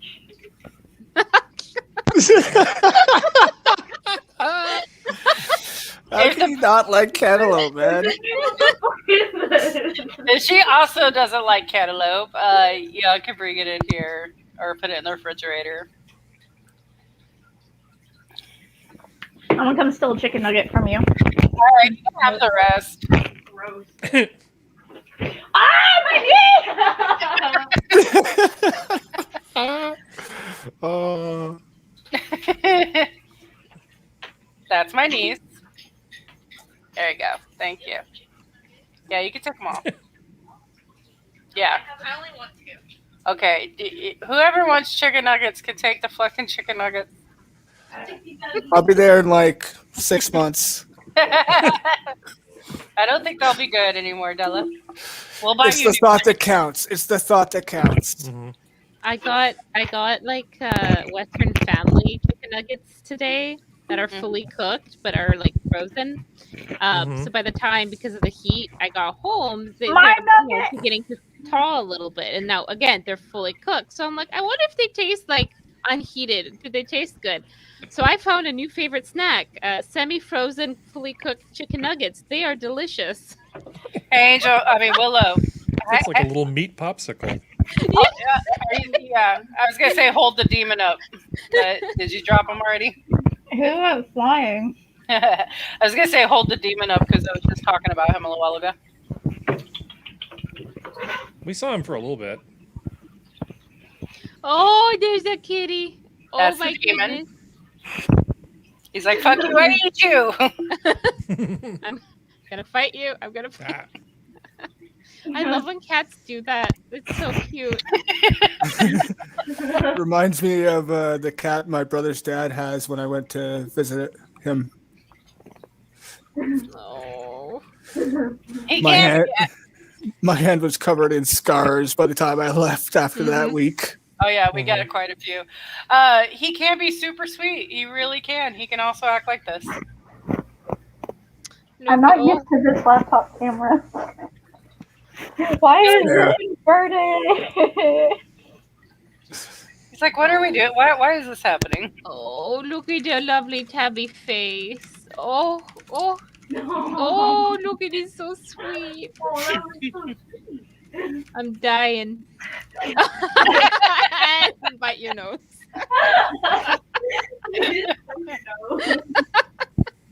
Yeah, she's got the cat and the dog's in here staring at the food. Like, can I have it? I want it. You want a cantaloupe? Here you go. I want a cat. Can I you not want- have, I want all the cats in the world. you cannot have all the cats while you live here. My goal in life is to get a tiger. Let me drink my drink. Oh God, no! It's like one Yeah. big cat. She is a Texan. We've had this conversation about Texans. Poppy raised the ultimate cat lady. Well, I mean, see, I used- this I- is the choices: all the cats in the world, or one singular tiger. Carol Baskin. There's no. It I always mean, I kinda- starts with one. It always starts with one. And you know what? Those tigers need to eat. I want a wolf too. Okay. Yeah, that fair would be enough. hard though because one of my step aunts raises and breeds them. So Ah, Oh yeah. they are interesting. I don't want to get side eye from a wolf. that's That where would be, that's that would where be intense. hey Willow, that's where Grandpa got Rama. Hey, The what half the one fuck? I always talk about. Yeah, it didn't turn out too well for you, did it? I didn't know if you froze or the computer froze. It was you. Okay. That's where Grandpa got Rama from. Was from his daughter who breeds them. Cool. So I can hit them up when you're older and have a big backyard and be like, hey, what are you breeding the wolves with this year? Because the wolf and the husky breed is a little too wild. No, it was adorable. Oh, I know they're adorable, but You're forgetting who I am. I know, but we had this conversation. Just because animals will listen to you doesn't mean they won't eat other people. So I don't need people over in my house anyway. That's funny. Fucking reminds me of the other week when I was walking from my place down to my brother's here.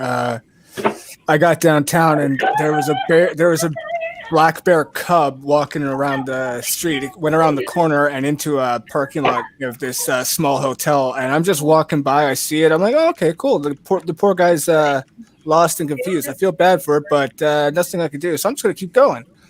And some guy starts driving into the parking lot, but he stops because he sees me. And he peeks his head out in his truck and he's like, "Hey, buddy!" I look over at him and he's like, "There's a bear right there." I'm like, "Yeah, Come on. I know. Come on. Come on, you little coward. Are you Hey. worried or something?" It's Can just you a little tell- black bear cub. Can you tell Allie to shut the hell up? baby. I'm not your Mama friend, says buddy. shut the hell up. Yeah, it's like I don't see what you're worried about. Like, yes, I'm wearing an eye patch. I'm half blind, but I'm not blind. I saw the damn thing. Yeah. It's cute. I get it. I feel bad for it. What else? Well, a lot As of people long as- try to avoid the bears. Well, you want But to it's a avoid black the mom. bear. The mom. If the small one's fine, but if mom's nearby, you don't want mom to get all pissed off at you for any reason. Oh man, I know how But to. the baby, I who know how to, cares?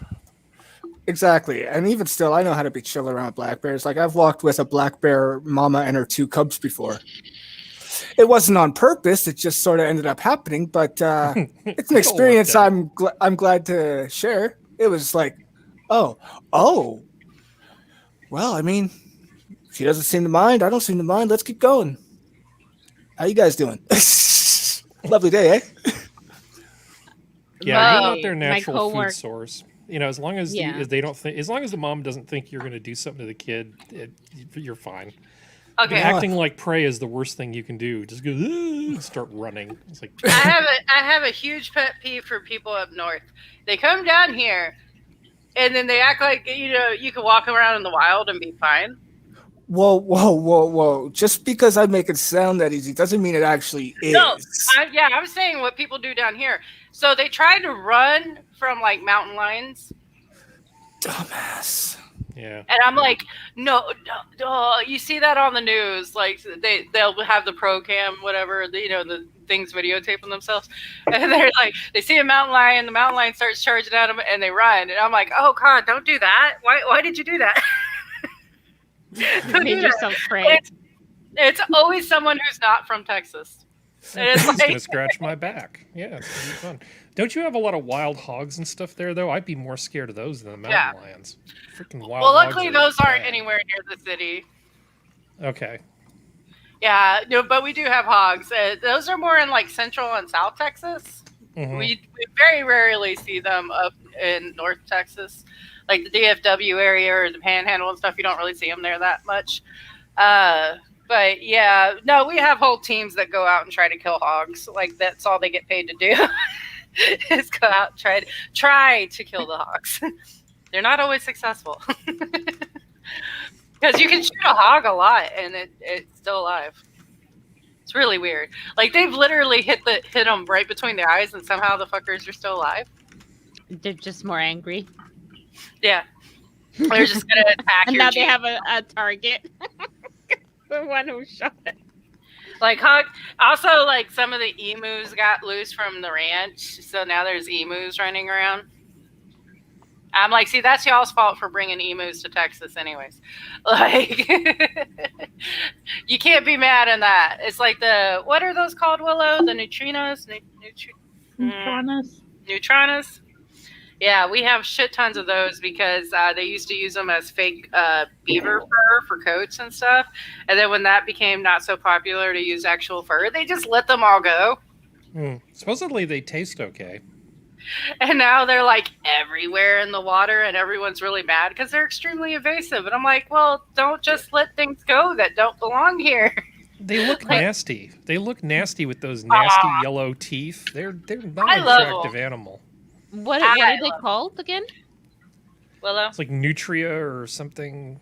Neutrona. Neutrona. I call them rat-rillas. I always called them rat-rillas since I was a kid because they look like giant rat beaver, Like a big hybrids. swamp rat thing. I think they're cute though. I grew up with them though because one of the apartments I lived in had a park with a big river going through it. He's cute. And so there were so many of them. No, they are very cute. They're like a weird groundhog cross with a beaver. All right. Look at Yeah. that. Leave the styrofoam alone.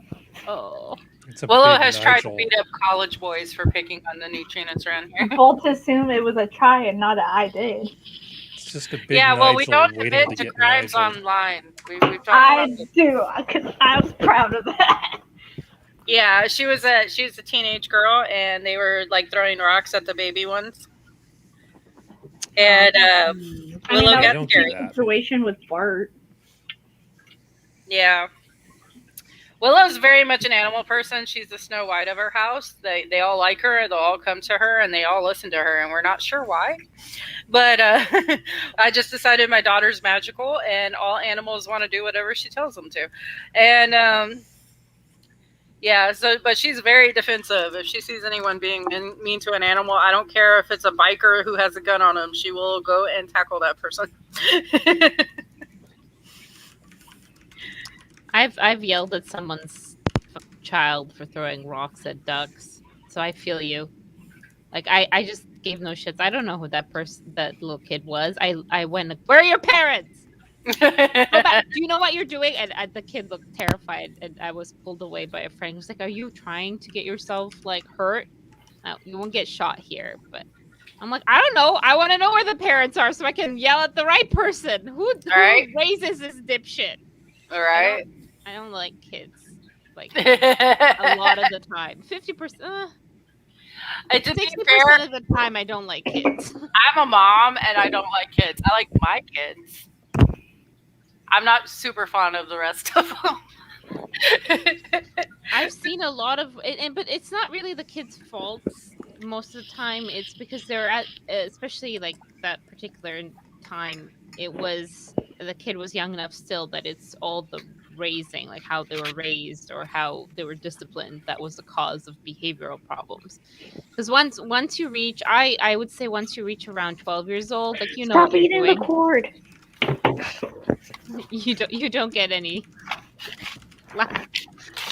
Yeah, once you're a teenager, you definitely can't blame your parents anymore. You're an asshole because you're an asshole. Because by that point, you could decide, oh, this is probably bad behavior. I should stop doing it. Mm-hmm. Yeah, people find me weird because I don't like babies anymore. I hit like 35 and I quit liking babies. I don't want them around me.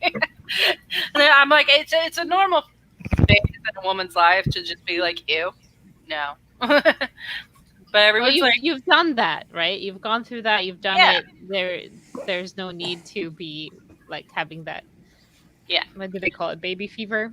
yeah, I have some friends who are very much like they would keep having babies all throughout their life if they could. Like they love babies, but they're not that into teenagers. And I'm like, I love that my kids are teenagers, and I definitely don't want another baby. Babies are so much work, and they have a lot of body work. Stop.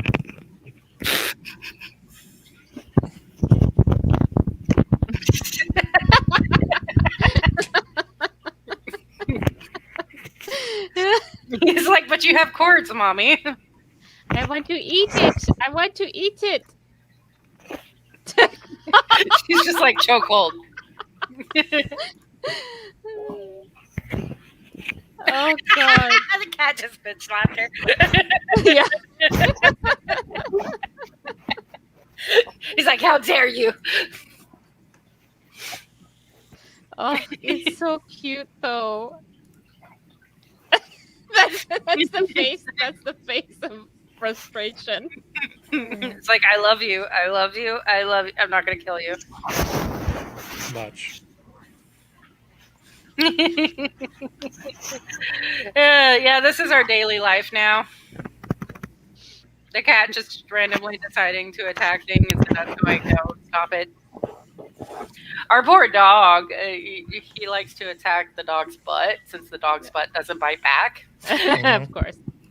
So just random. Oh, Josie looks sad as soon as I said that. It's okay. The cat's not in here. But it's funny because Josie's got to the point, she doesn't bite, but she'll stick his whole head in her No, mouth. you're gonna go for my fucking feet. You're staying up here. Like, she really will. She'll turn around and just shove the whole cat's head in her mouth and then pull it back really fast, and the cat looks very confused. Like, why did everything get dark and wet? Like, what happened? Like, yeah, the dog could technically eat your head if it felt like it. Can you stop picking on it? Oh, look at that belly. Oh my goodness. I will bite back. Oh, was that, did we hear the cat? Was that Yeah. the cat? Oh. He's getting mad.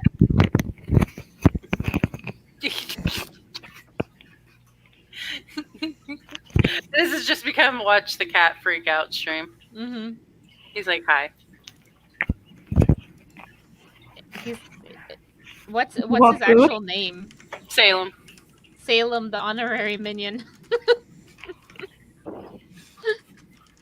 High five. High five. Oh, look, he's boxing you now.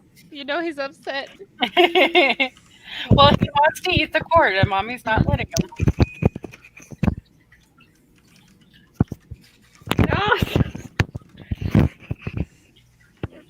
We went through that with my female dog because Minnie, she loves eating cables because they're sweet.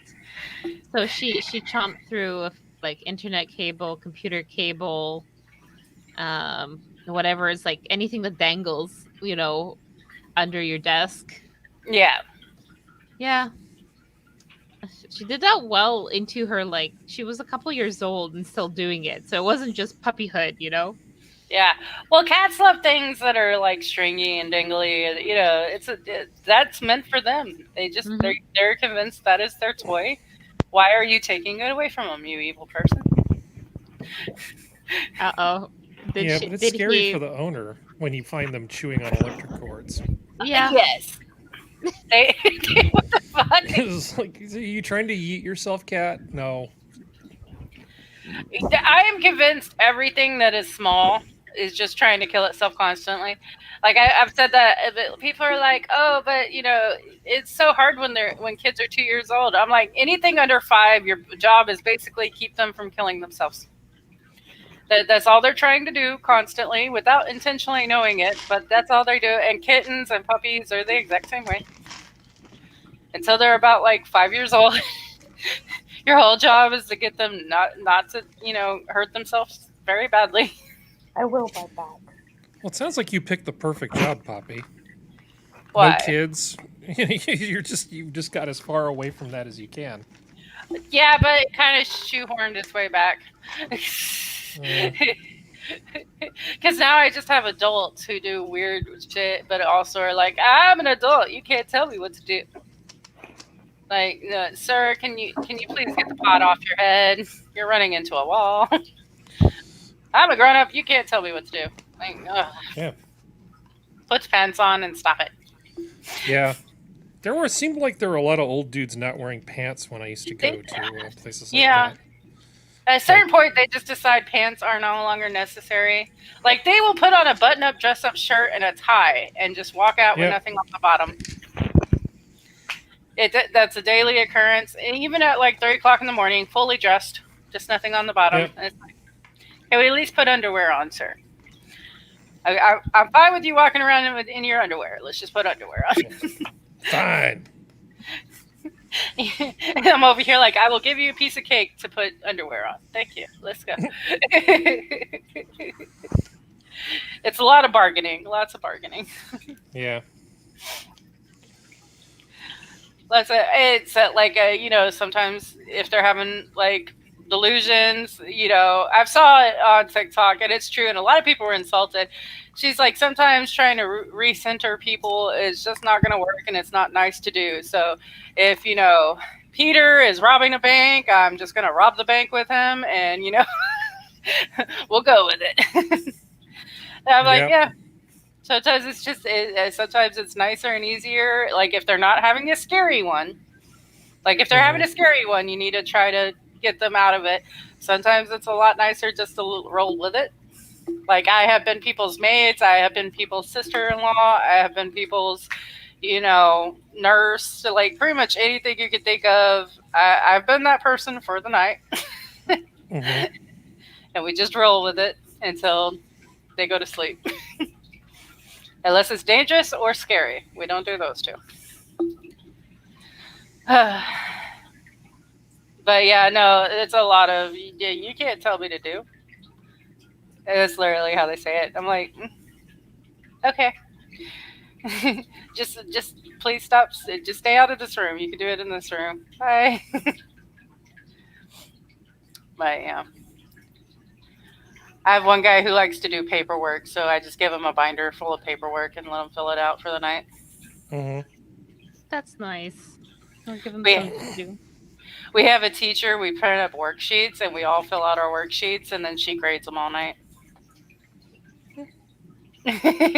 Like if she can't sleep, and she's like, I'm supposed to be grading paperwork. We just print out a lot of worksheets and fill them out with our names and everything. Like we do the worksheets, and then we give them to her to grade. Mm-hmm. We always have to make sure we make some things wrong, though. So we're over here like, what's the wrong answer to this? So you don't show your work just so she can put that. Show your work next time. Right. Like it depends on what we're doing, because she taught everything from kindergarten to high school. So yeah, we'll just do different grades on different nights. And yeah, it's kind of fun. Because I'm like, you also learn how much you've forgotten since school. Because there's a lot of people like, wait a minute, I don't know the answer to this. I'm like, that's for 8th grade, dude.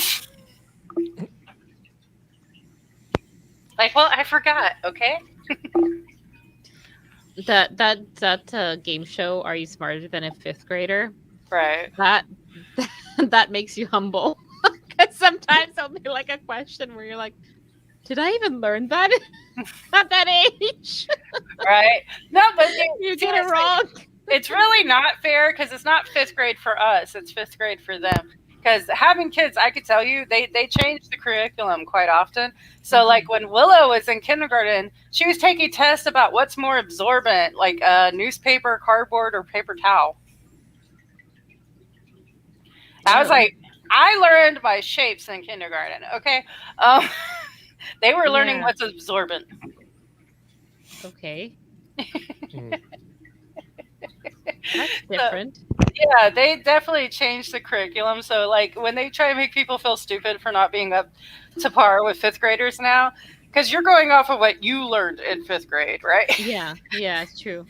It's very different than what they are learning in fifth grade.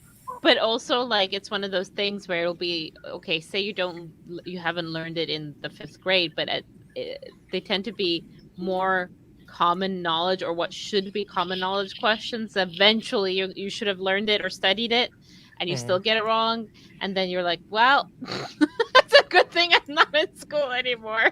Right? Oh god, you see those clips on all kinds of websites of like asking Americans easy questions. And we had a segment like it was talking to Americans or something, asking making fun of Americans by asking questions about. I was gonna say that's not my house for once. No, that's sorry. I'm gonna interrupt myself, and I have to go and see what that is, because that sounds pretty bad. 1 second. Yeah. Don't forget machete. Does she have a machete? I don't know, but it sounds like every woman should have a machete. Every woman should have a machete. And Chris also has a large knife of some kind. I have a Batman knife right here. Nice. I am not playing literally. It's an old habit that I started when my grandpa taught me, is have a weapon every few feet. So like pretty much you can reach out in most of our house and find something. So. Well, don't let people know, because then if they break in, they figure, I don't need to bring a weapon. I'm sure I'll be able to just pick one up along the way. Well, you'd have to be able to find it.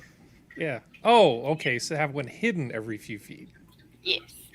Ah, that's a much. I mean, we do keep knives on our nightstands, and they're out and open. But other than that, me, I just like to keep them hung on my wall. My grandpa did that too. He was tricky because the cops would come in and be like, "Are those real?" He was an artist, so he had a bunch of model guns that he made, and then there was like 2 actual guns in there. But he would grab one of the fake ones and show them. He'd grab a few of the fake ones and be like, "No, look, they're fake. I made them." They're like, "Oh, those are really realistic." And I'm like, "I know. They look exactly like the real ones, huh?" "No, they're all fake." And they're like, oh, "Okay."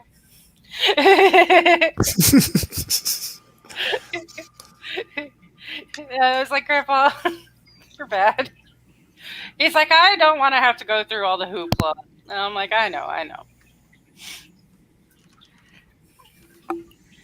But yeah, it's just that we have lots of pointies in our house.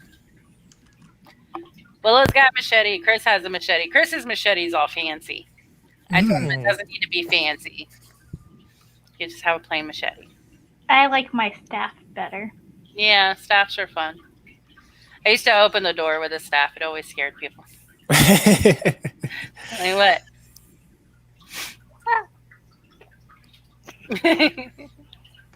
Don't mind Willow. She's just ticking.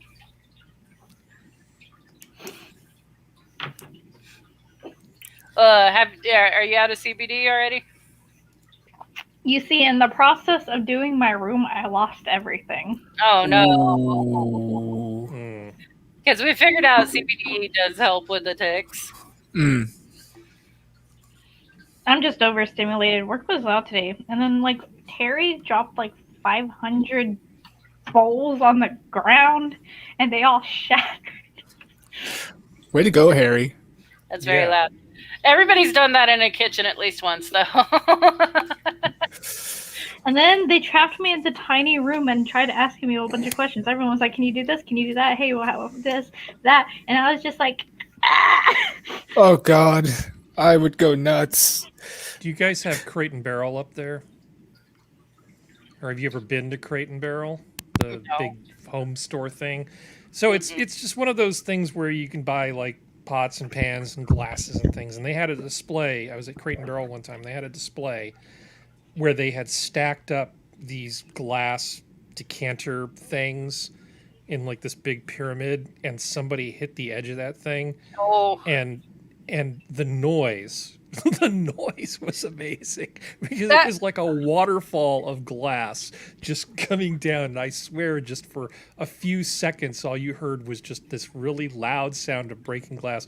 And everybody who was in this big store, because there's no walls, it's like just one big open store, just stopped moving. Because, of course, you don't know if you're the person who caused it or not. It's just like, it's like right. all these people just froze as this horrible, horrible, horrible noise echoed through the store.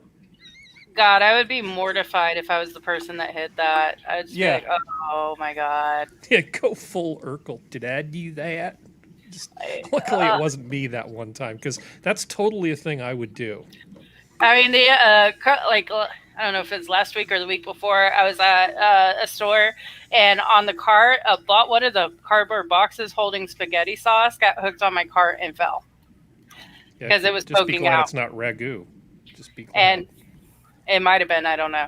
And it shattered, and it was so embarrassing. And Chris is like, it happens. And I was just like, oh my God. I was just so embarrassed. It like happened in slow-mo too. That was the annoying part. Mhm. Like I saw it coming and I tried to stop it, and of course that didn't work. And luckily not all of them broke. I think only 3 broke. But yeah, I can't imagine like knocking a whole pyramid of glass over. Oh yeah, it was pretty epic. I've never Oh. experienced anything like that before or since. I don't think Oh it's a my thing God. that happens all that often, but yeah, it was pretty amazing.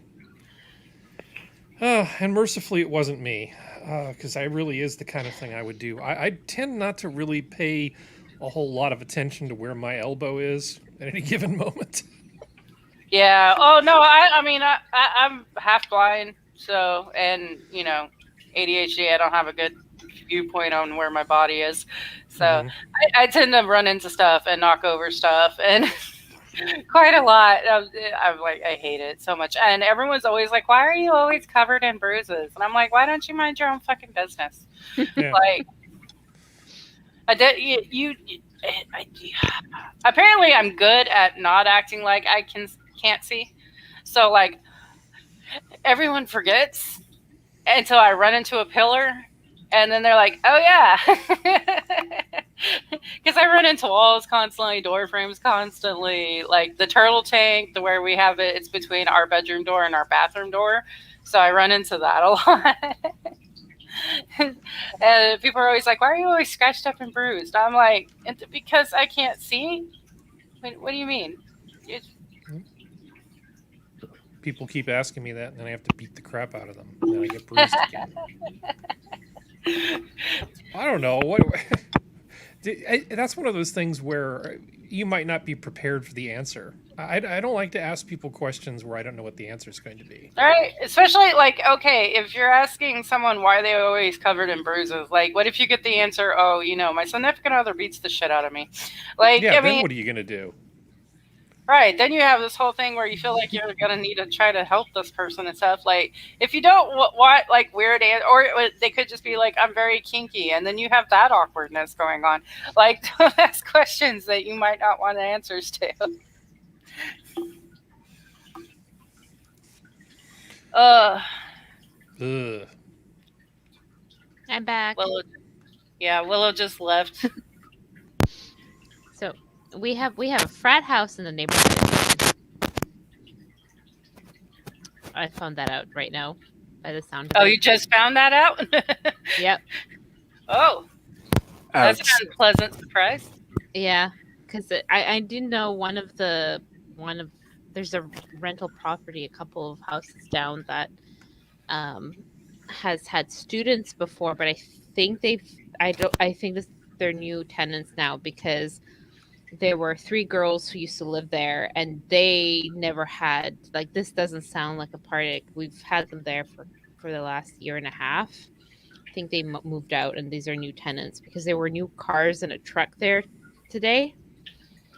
And by the sound of the party there, which is what my dog was reacting to, yeah, we got a frat house. That'll be great. Ugh. I'm the sorry. last frat house we had, which they only luckily had it for about a year because then the house got torn down. Someone stole a cat from the neighbors. Like the cat was just minding its own business on the property, and someone, I guess, thought it was a stray cat and came out of the party because they were like on the lawn and stuff, just took the cat and walked away. So nobody likes the frat houses in our neighborhood. No. Oh, speaking of animals freaking out, one of the reasons Salem's so active today is this was his first thunderstorm. Oh, baby. And it got really loud. Like the lightning was hitting like in our parking lot, kind of loud.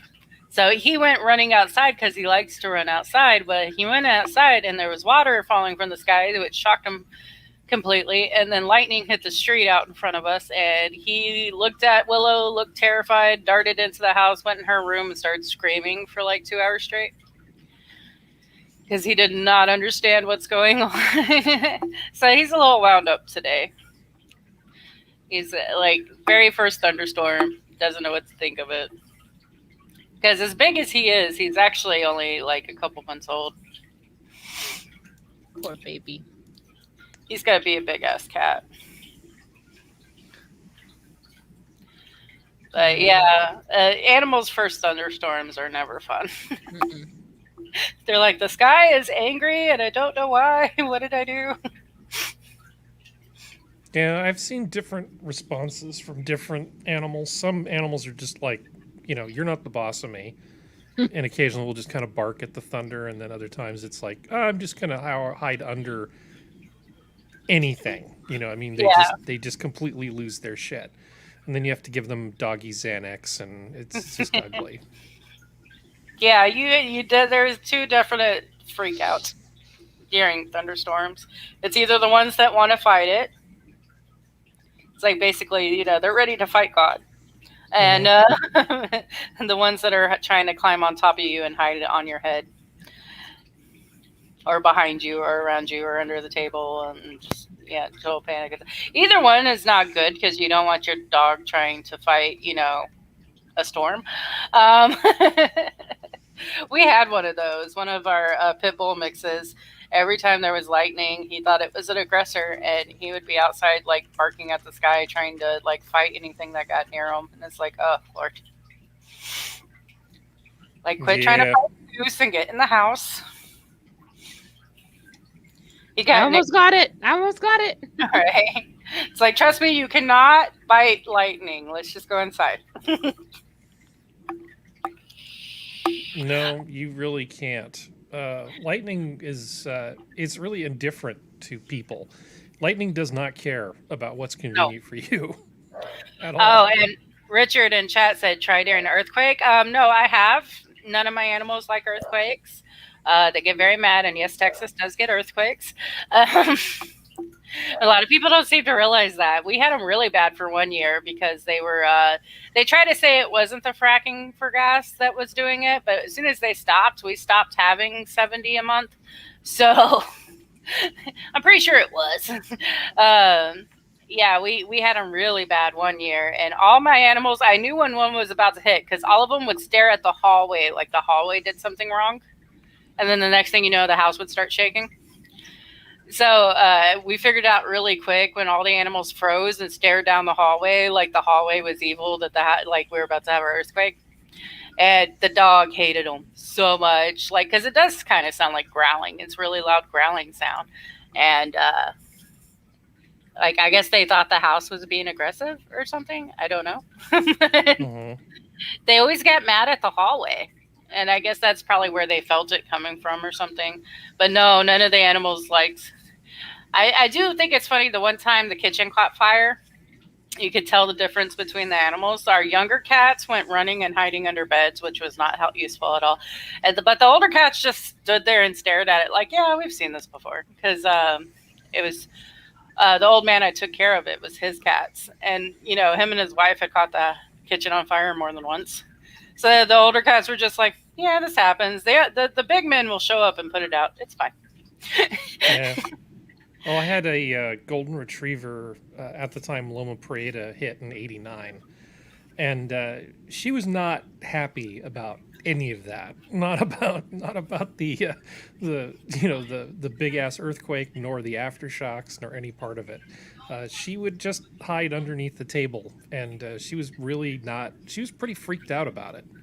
Yeah. So yeah, animals do not like big earthquakes any more than people like big earthquakes. No. Well, see, like what I was saying is like my cats would literally, and the dog would literally like try to fight the hallway.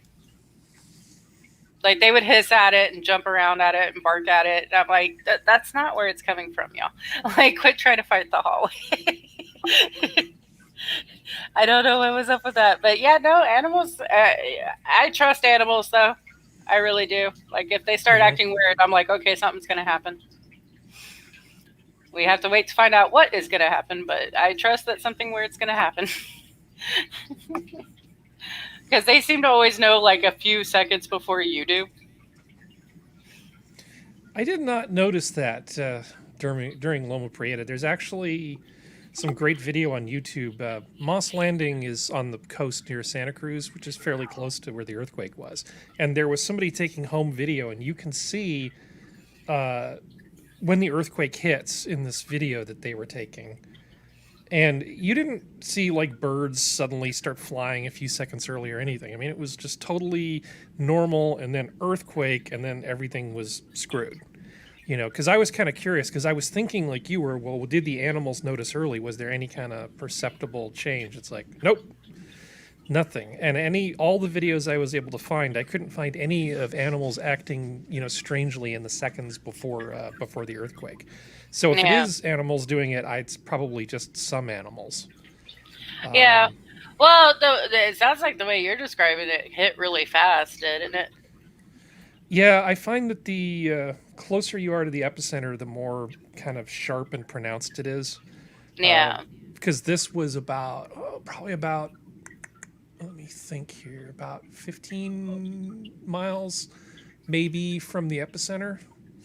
So it was like you could hear stuff at the industrial park just like falling and crashing, and all the birds and everything got freaked out. And of course the ocean starts doing weird stuff because it's like, no, it was a pretty weird thing. I was actually in the back of a restaurant when the earthquake hit, and it was like being in a Winnebago on a dirt road doing about 60 because shit was just flying all over the place, and you were just trying to stand up. And that was an interesting afternoon. How strong was it? 7 point something, I forget. Yeah. But it was pretty strong. It was pretty close. That's strong.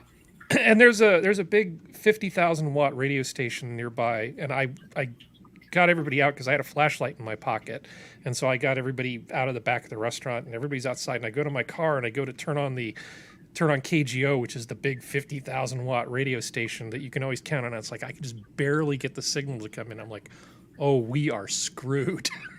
Yeah, the strong because the trusty thing that I've always counted on all my life is suddenly not working. It's like I knew it was bad. The power going out is one thing, but KGO not working was another, because it turned out that 2 of the 3 towers was down, so they were up on 1/3 broadcast power. And that was the moment it really hit me. That's like, okay, something big has happened, and it's not just here. It's like the whole Bay Area. Yeah, it was a spooky thing. Yeah, the strongest ones we get around here are like a 4 so far. Like I'm not gonna like test it. I'll get your attention. It seems like every time I say something doesn't happen here, it does happen here. So like so far, we've only had 4s that are like the highest we've gone. So they're not really that bad. We just have a lot of foundation problems. Yeah, that'll make your stucco crack and not be good. A 4 is, like I said, it's enough to get your attention. It's enough to get your anxiety level up a little bit, because you're going, is it going to be worse? It was so annoying. One time I was sleeping, sound asleep, and all of a sudden my whole bed lurched forward and like hit the ground and then popped back up. And I jumped up like, what the fuck? And Chris was sitting at the desk, and he's like, it's an earthquake. And I'm like, because for a while there, we were unsure. We lived in apartments where a lot of people would drive through buildings or hit your staircase or something. So we had an epidemic of that happening where people would drive through the building. So the first 2 earthquakes we were having, because like I said, we were having like 70 in 1 month. The first few, everybody would go outside and look at their buildings, and if you could see other people outside looking at their buildings, you'd go, "Oh, okay, so it was an earthquake," and or because it lasts a little bit longer than a car hitting your building. Mm-hmm. So when my bed lurched forward and then hit the wall, and I woke up that way, which is an interesting way to wake up, by the way. I sat up and he was looking around. He's like, "Oh, it's an earthquake. It's still going." I'm like, "Oh, fine." But yeah, they weren't real big ones. It was enough to move your furniture around and break some plates, basically. Like nothing huge. Like the ceiling wasn't falling in by any means or anything. Like I've seen those online. That seems scary. Like when the ceilings start falling down and shit. Like oof. Yeah. Well, Loma Prieta was kind of unique in a way because it was one of the games of the World Series was going on, and it happened while the World Series was being broadcast. People from all over the country were tuned in to watch this, and suddenly it's like, oh shit. All right. and they got knocked off the air. It's like, then the little sign comes up. It's like, in the elevator music, we'll be right back. It's like, and then, oh, well, that's over. We're all leaving now. This sucks. Did y'all hear that Alaska's having 8s right now? Alaska is really seismically having active. They're having earthquakes that are 8. Oh, yeah, shit. in the Aleutians, out in the island chain, not on the mainland, but it still sucks if you're there. Yeah, they're having like tsunami warnings and all kinds of stuff. They're like, evacuate, and like people online are, evacuate where? You're on a fucking island, and they're like, you try to go up high. Well, I actually put a link to the USGS earthquake map in case anybody's kind of curious. You can poke around and see where the earthquakes are and all that sort of stuff. It's pretty cool, actually. Yeah, as long as you're not living in it, it's awesome. It's interesting. Yeah. It's just not fun to go through. It's kind of like tornadoes. Tornadoes are fun to look at as long as they're not coming at you. Well, luckily, most of the places where tornadoes go are big, empty spaces. There have only been a couple times when they've actually hit like a city, like something of decent size has actually hit a city. Yeah. If one were to like go plowing into Chicago, they're actually not 100% sure what would happen. They think it might amplify between the buildings. Yeah, well, one hit Fort Worth like 10 years ago, and Fort Worth is still fucked up from it. Yeah. Like they never fully recovered. Like they started rebuilding some of the buildings, but they have skyscrapers and stuff, and you still see skyscrapers that have like plywood on the outside of them. Like they never did fully recover from having a tornado, because like you said, like Dallas gets tornadoes, but it's never in like the like downtown Dallas. You don't get it in downtown Dallas, where like all the big buildings are and stuff. Like you'll get it on the outskirts. And, they mess things up. But like you said, usually they're in smaller areas. No, it hit right in the middle of downtown Fort Worth. Yeah, I think trailer parks are just like these special sacrificial things we put around things to protect them. Just like, just put the tornado here, and then they just send them after the trailer parks. Because they always seem to be attacking those poor defenseless manufactured homes.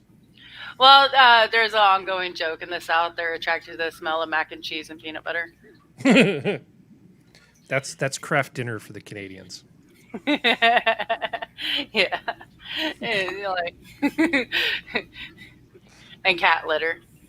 But yeah, it is an ongoing joke that like a tornado is almost hit where the trailer parks are. Mm-hmm. Like, because they usually are the ones that are hit, which sucks. But yeah, luckily we don't really get tornadoes that often anymore. Apparently Tornado Alley has moved a little bit. Mm-hmm. We did have the sirens go off today, though. So I think we probably got a level 1 or 2, because they only went off for like 10 minutes. And there was a bit of a hailstorm, which usually means there's a tornado around. And then it just went away. And I was like, oh, okay. Last time we had a 1 and it was confirmed. All it did was pick up a tree and move it 2 streets over, and then it dissipated. That's about all 1 can really do, and not even a big tree. But a 2 will take your roof right off. Yeah, but usually they don't last that long. So we just gotta make Usually. sure it's not. Yeah, gotta make sure it's not landing around us, and then we're fine. Yeah, when you talk about tornadoes, the word usually comes up a lot.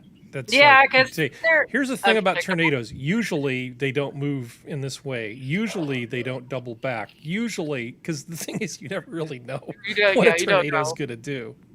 We never try to guess what the tornado's gonna do. You just look around in the sky, and if you see it coming for you, then you run somewhere. Yeah. Well, you've got to keep your head on a swivel and when you're living in tornado country, because you never know when the sky's going to try to kill you. Yes. Texas is fun. Like I'm used to the weather here though. Like I can handle the small earthquakes. I can handle the tornadoes. Like I don't get hurricanes in my area, but some places do. You know, now we have a lot of flooding. The past year, there's been lots of flooding, which is not cool, but eh. Well, And then we had earthquakes are ice storm. annoying. Sorry, your earthquakes are annoying, but Yeah. you don't have to live with the fear that it's going to be like an 8. Like you Yeah. know that it's not going to be more than like a 4. So Probably. it's just an annoyance. Whereas when the earth shakes here and I feel a 4, I get to think, oh, in the next 24 hours is there going to be an 8? 'Cause Yeah. Now that's why I I know said there's I like a 2% chance that it's going to be, some existential crisis is going to hit within 24 hours. And that's where the pucker factor comes in. Yeah, that's why I said I can handle the little earthquakes. We have little earthquakes. We don't have huge ones. I can handle the tornadoes. I can handle, so far we're doing okay with the snow and the flooding. That sucked though, when all the power went out and everything. And everybody's making fun of us. And I'm like, dude, we don't even have anything to clear the roads with. I wasn't making fun of you guys. I mean, any more Oh, so I I didn't was say making you fun were. of making fun of Sora because people were dying up around her because they didn't have any air conditioning. It's like you guys were completely unprepared for that. See, I don't make fun of anyone up north when they had. They died. They actually did die. Yeah, I mean, people actually died. I don't. People die every year in Texas from the heat, and we're used to it.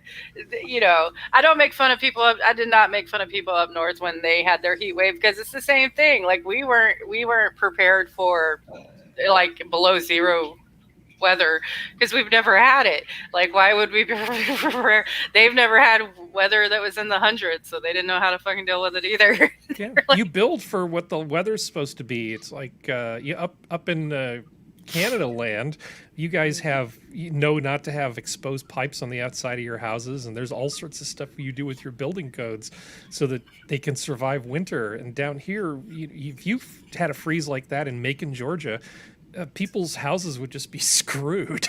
Oh yeah, we got super lucky. I mean, our water was turned off for a while because one of the apartments down from our building, their hot water popped, which was really funny and bad at the same time because there was like a river of hot water going into the parking lot. So all you saw was white and ice and snow and then steam just coming up. And we're like, shit, the water's getting turned off. And it did. So we had to go without water or electricity for like a week. The electricity was off and on. We were pretty sure whoever had control of the turning it off and on button was on crack or something. They were just like, because they said that we'd have like an hour on and then like 4 hours off, and it would come on for like 5 minutes and then turn off and then come back on for 20 minutes and turn off and then come on for 2 minutes and turn off. Are they measuring in like dog years or something? That doesn't even make any sense. They did not schedule this at all. It was just coming on whenever the fuck they felt like it. Yeah, 10 minutes is 70 minutes. Yeah. And then we had it on for 7 hours at one point, and then they turned it off. And it's like, it's like y'all don't know what you are doing at all. And the natural gas lines were freezing. I didn't know gas could freeze, but it could freeze. Who knew? And so like that was free. Like everything was messed up, and luckily some of the northern states sent the trucks down to clear out the roads. Mm-hmm. So about the 4th day in, like we had the plows going through the streets and making it where we could, not crash our cars a lot. And That was cool because they salted the roads before it hit, but we didn't even have enough to cover all of that. Like you could do the highways, and it turns out that didn't really do anything, anyways. But that's all we ever had to do before. It was like sand and salt the roads, and you're fine. Mm-hmm. We didn't own any plows. You didn't need any. We never needed any. Like, why would you spend money on something you may never use? I think they're planning on at least getting 2 for each city now. So that's good. That's good. Like, even if we never use it again, at least it's there just in case. But they said that this might be our winners from now on. So we just got to get better at this. Yeah. So we're working on it. I'm going to have emergency supplies for winter to help keep us warm. Because one night we went up to my job. I just took my kids and my turtle to the job with me.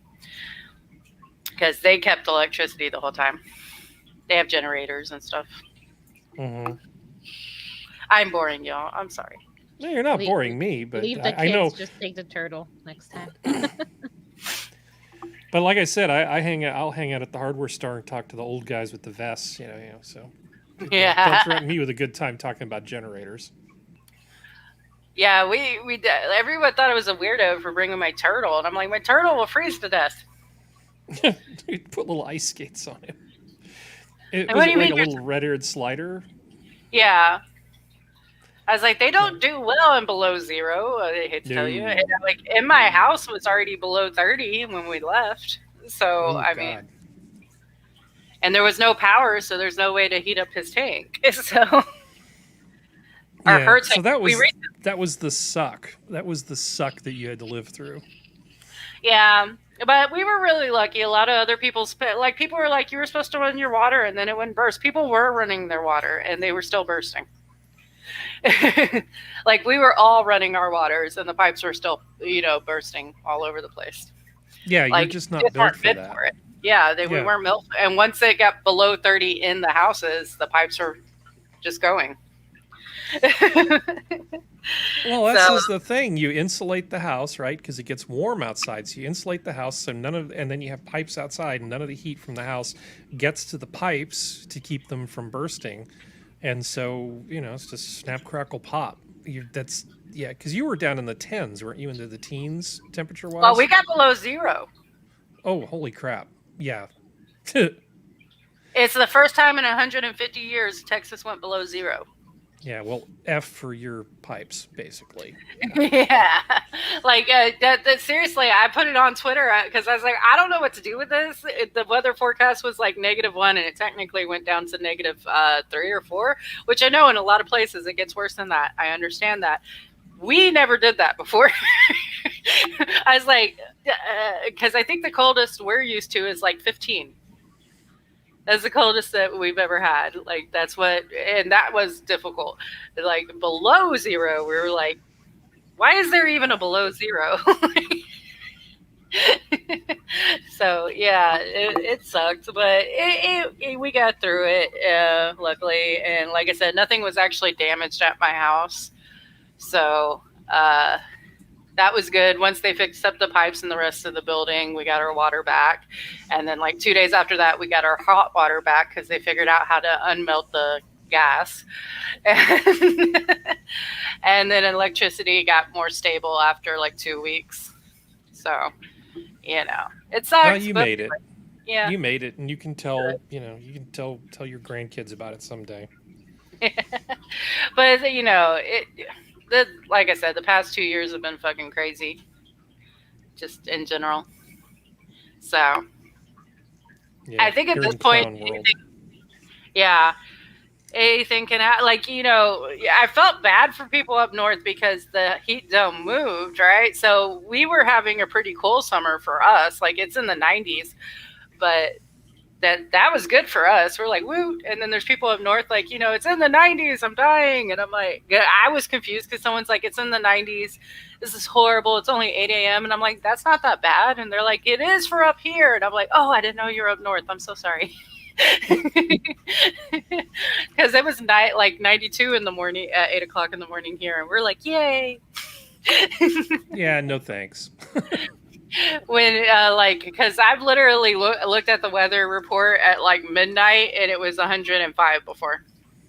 Ugh. And I'm like, oh, it's gonna be a really hot day. And yeah, sure enough, it's like 116 outside during the day. So and if it's over 100 at night, it's gonna be really hot during the day. Yeah, well, I'm actually, unless everything's on fire and the air is unbreathable like it was this time last year, generally the weather in Central California is pretty darn nice. The housing prices are ridiculous, everything sucks, but the weather, primo. As long as there's no earthquakes or fires. Outside of natural disasters, it's almost always pretty darn nice here. Yeah, Texas has gotten to where we're just extremes at this point. It's either going to be really, really, really hot or really, really cold. So we got to slide with that. Then we have like 3 weeks of in the 70s. I like you that. can enjoy some of your fine Texas beer. It's I'm trying to remember. Shiner's not bad. And Stellus and a bunch of other ones. I guess you guys have a lot of really good beer that you don't export. Yeah. There's a lot of breweries. We have lots of breweries. I could probably be pretty happy living in Texas, except for the times when I wouldn't go outside because I'd burst into flame. Yeah. Well, I mean, I'm allergic to the sun and I live in Texas, so it's doable. You could stay inside during the day. Mm. And the air conditioning is always a godsend. Because like I said, I keep my house in the 60s. I always have. Like, I don't like being hot. No, I'm not a fan. Richard, it really depends on who you go with. I use my air conditioner 24 hours a day all the time, and it has not hit 400. Now, when my old company was over 400 in August, we had an over $400 electric bill, and then we switched to this company because they were offended by the $400 bill. They were like, "What the fuck?" But yeah, so it's a lot lower now. I think we just recently hit 200. So, and that's, for summer. That's not bad. Mm-hmm. But, yeah, you get used to it. It's not like everybody was making fun of people up north for it being really, really hot up there and them kind of freaking out. I'm like, hey, they have no idea what they're doing. Like, the first time you get in your car when it's 100 degrees outside, you are not going to know that the inside of your car is about to burn every inch of your body. That's not a fun thing to figure out on your own, okay? Touch the seat buckle, come back with no skin. They didn't know. Well, I once went for a bicycle ride when it was 115 out, and I started out with a big, like one of those bladder things on my back, and I just filled it full of ice. And it's like, this is okay. I'm like, cruising around. I go, I'm going to go up this road because there's a creek there and there's shade and it's going to be great. And so I'm cruising up this road and it's like all of my ice is melted. And I'm like, okay, this is starting to suck.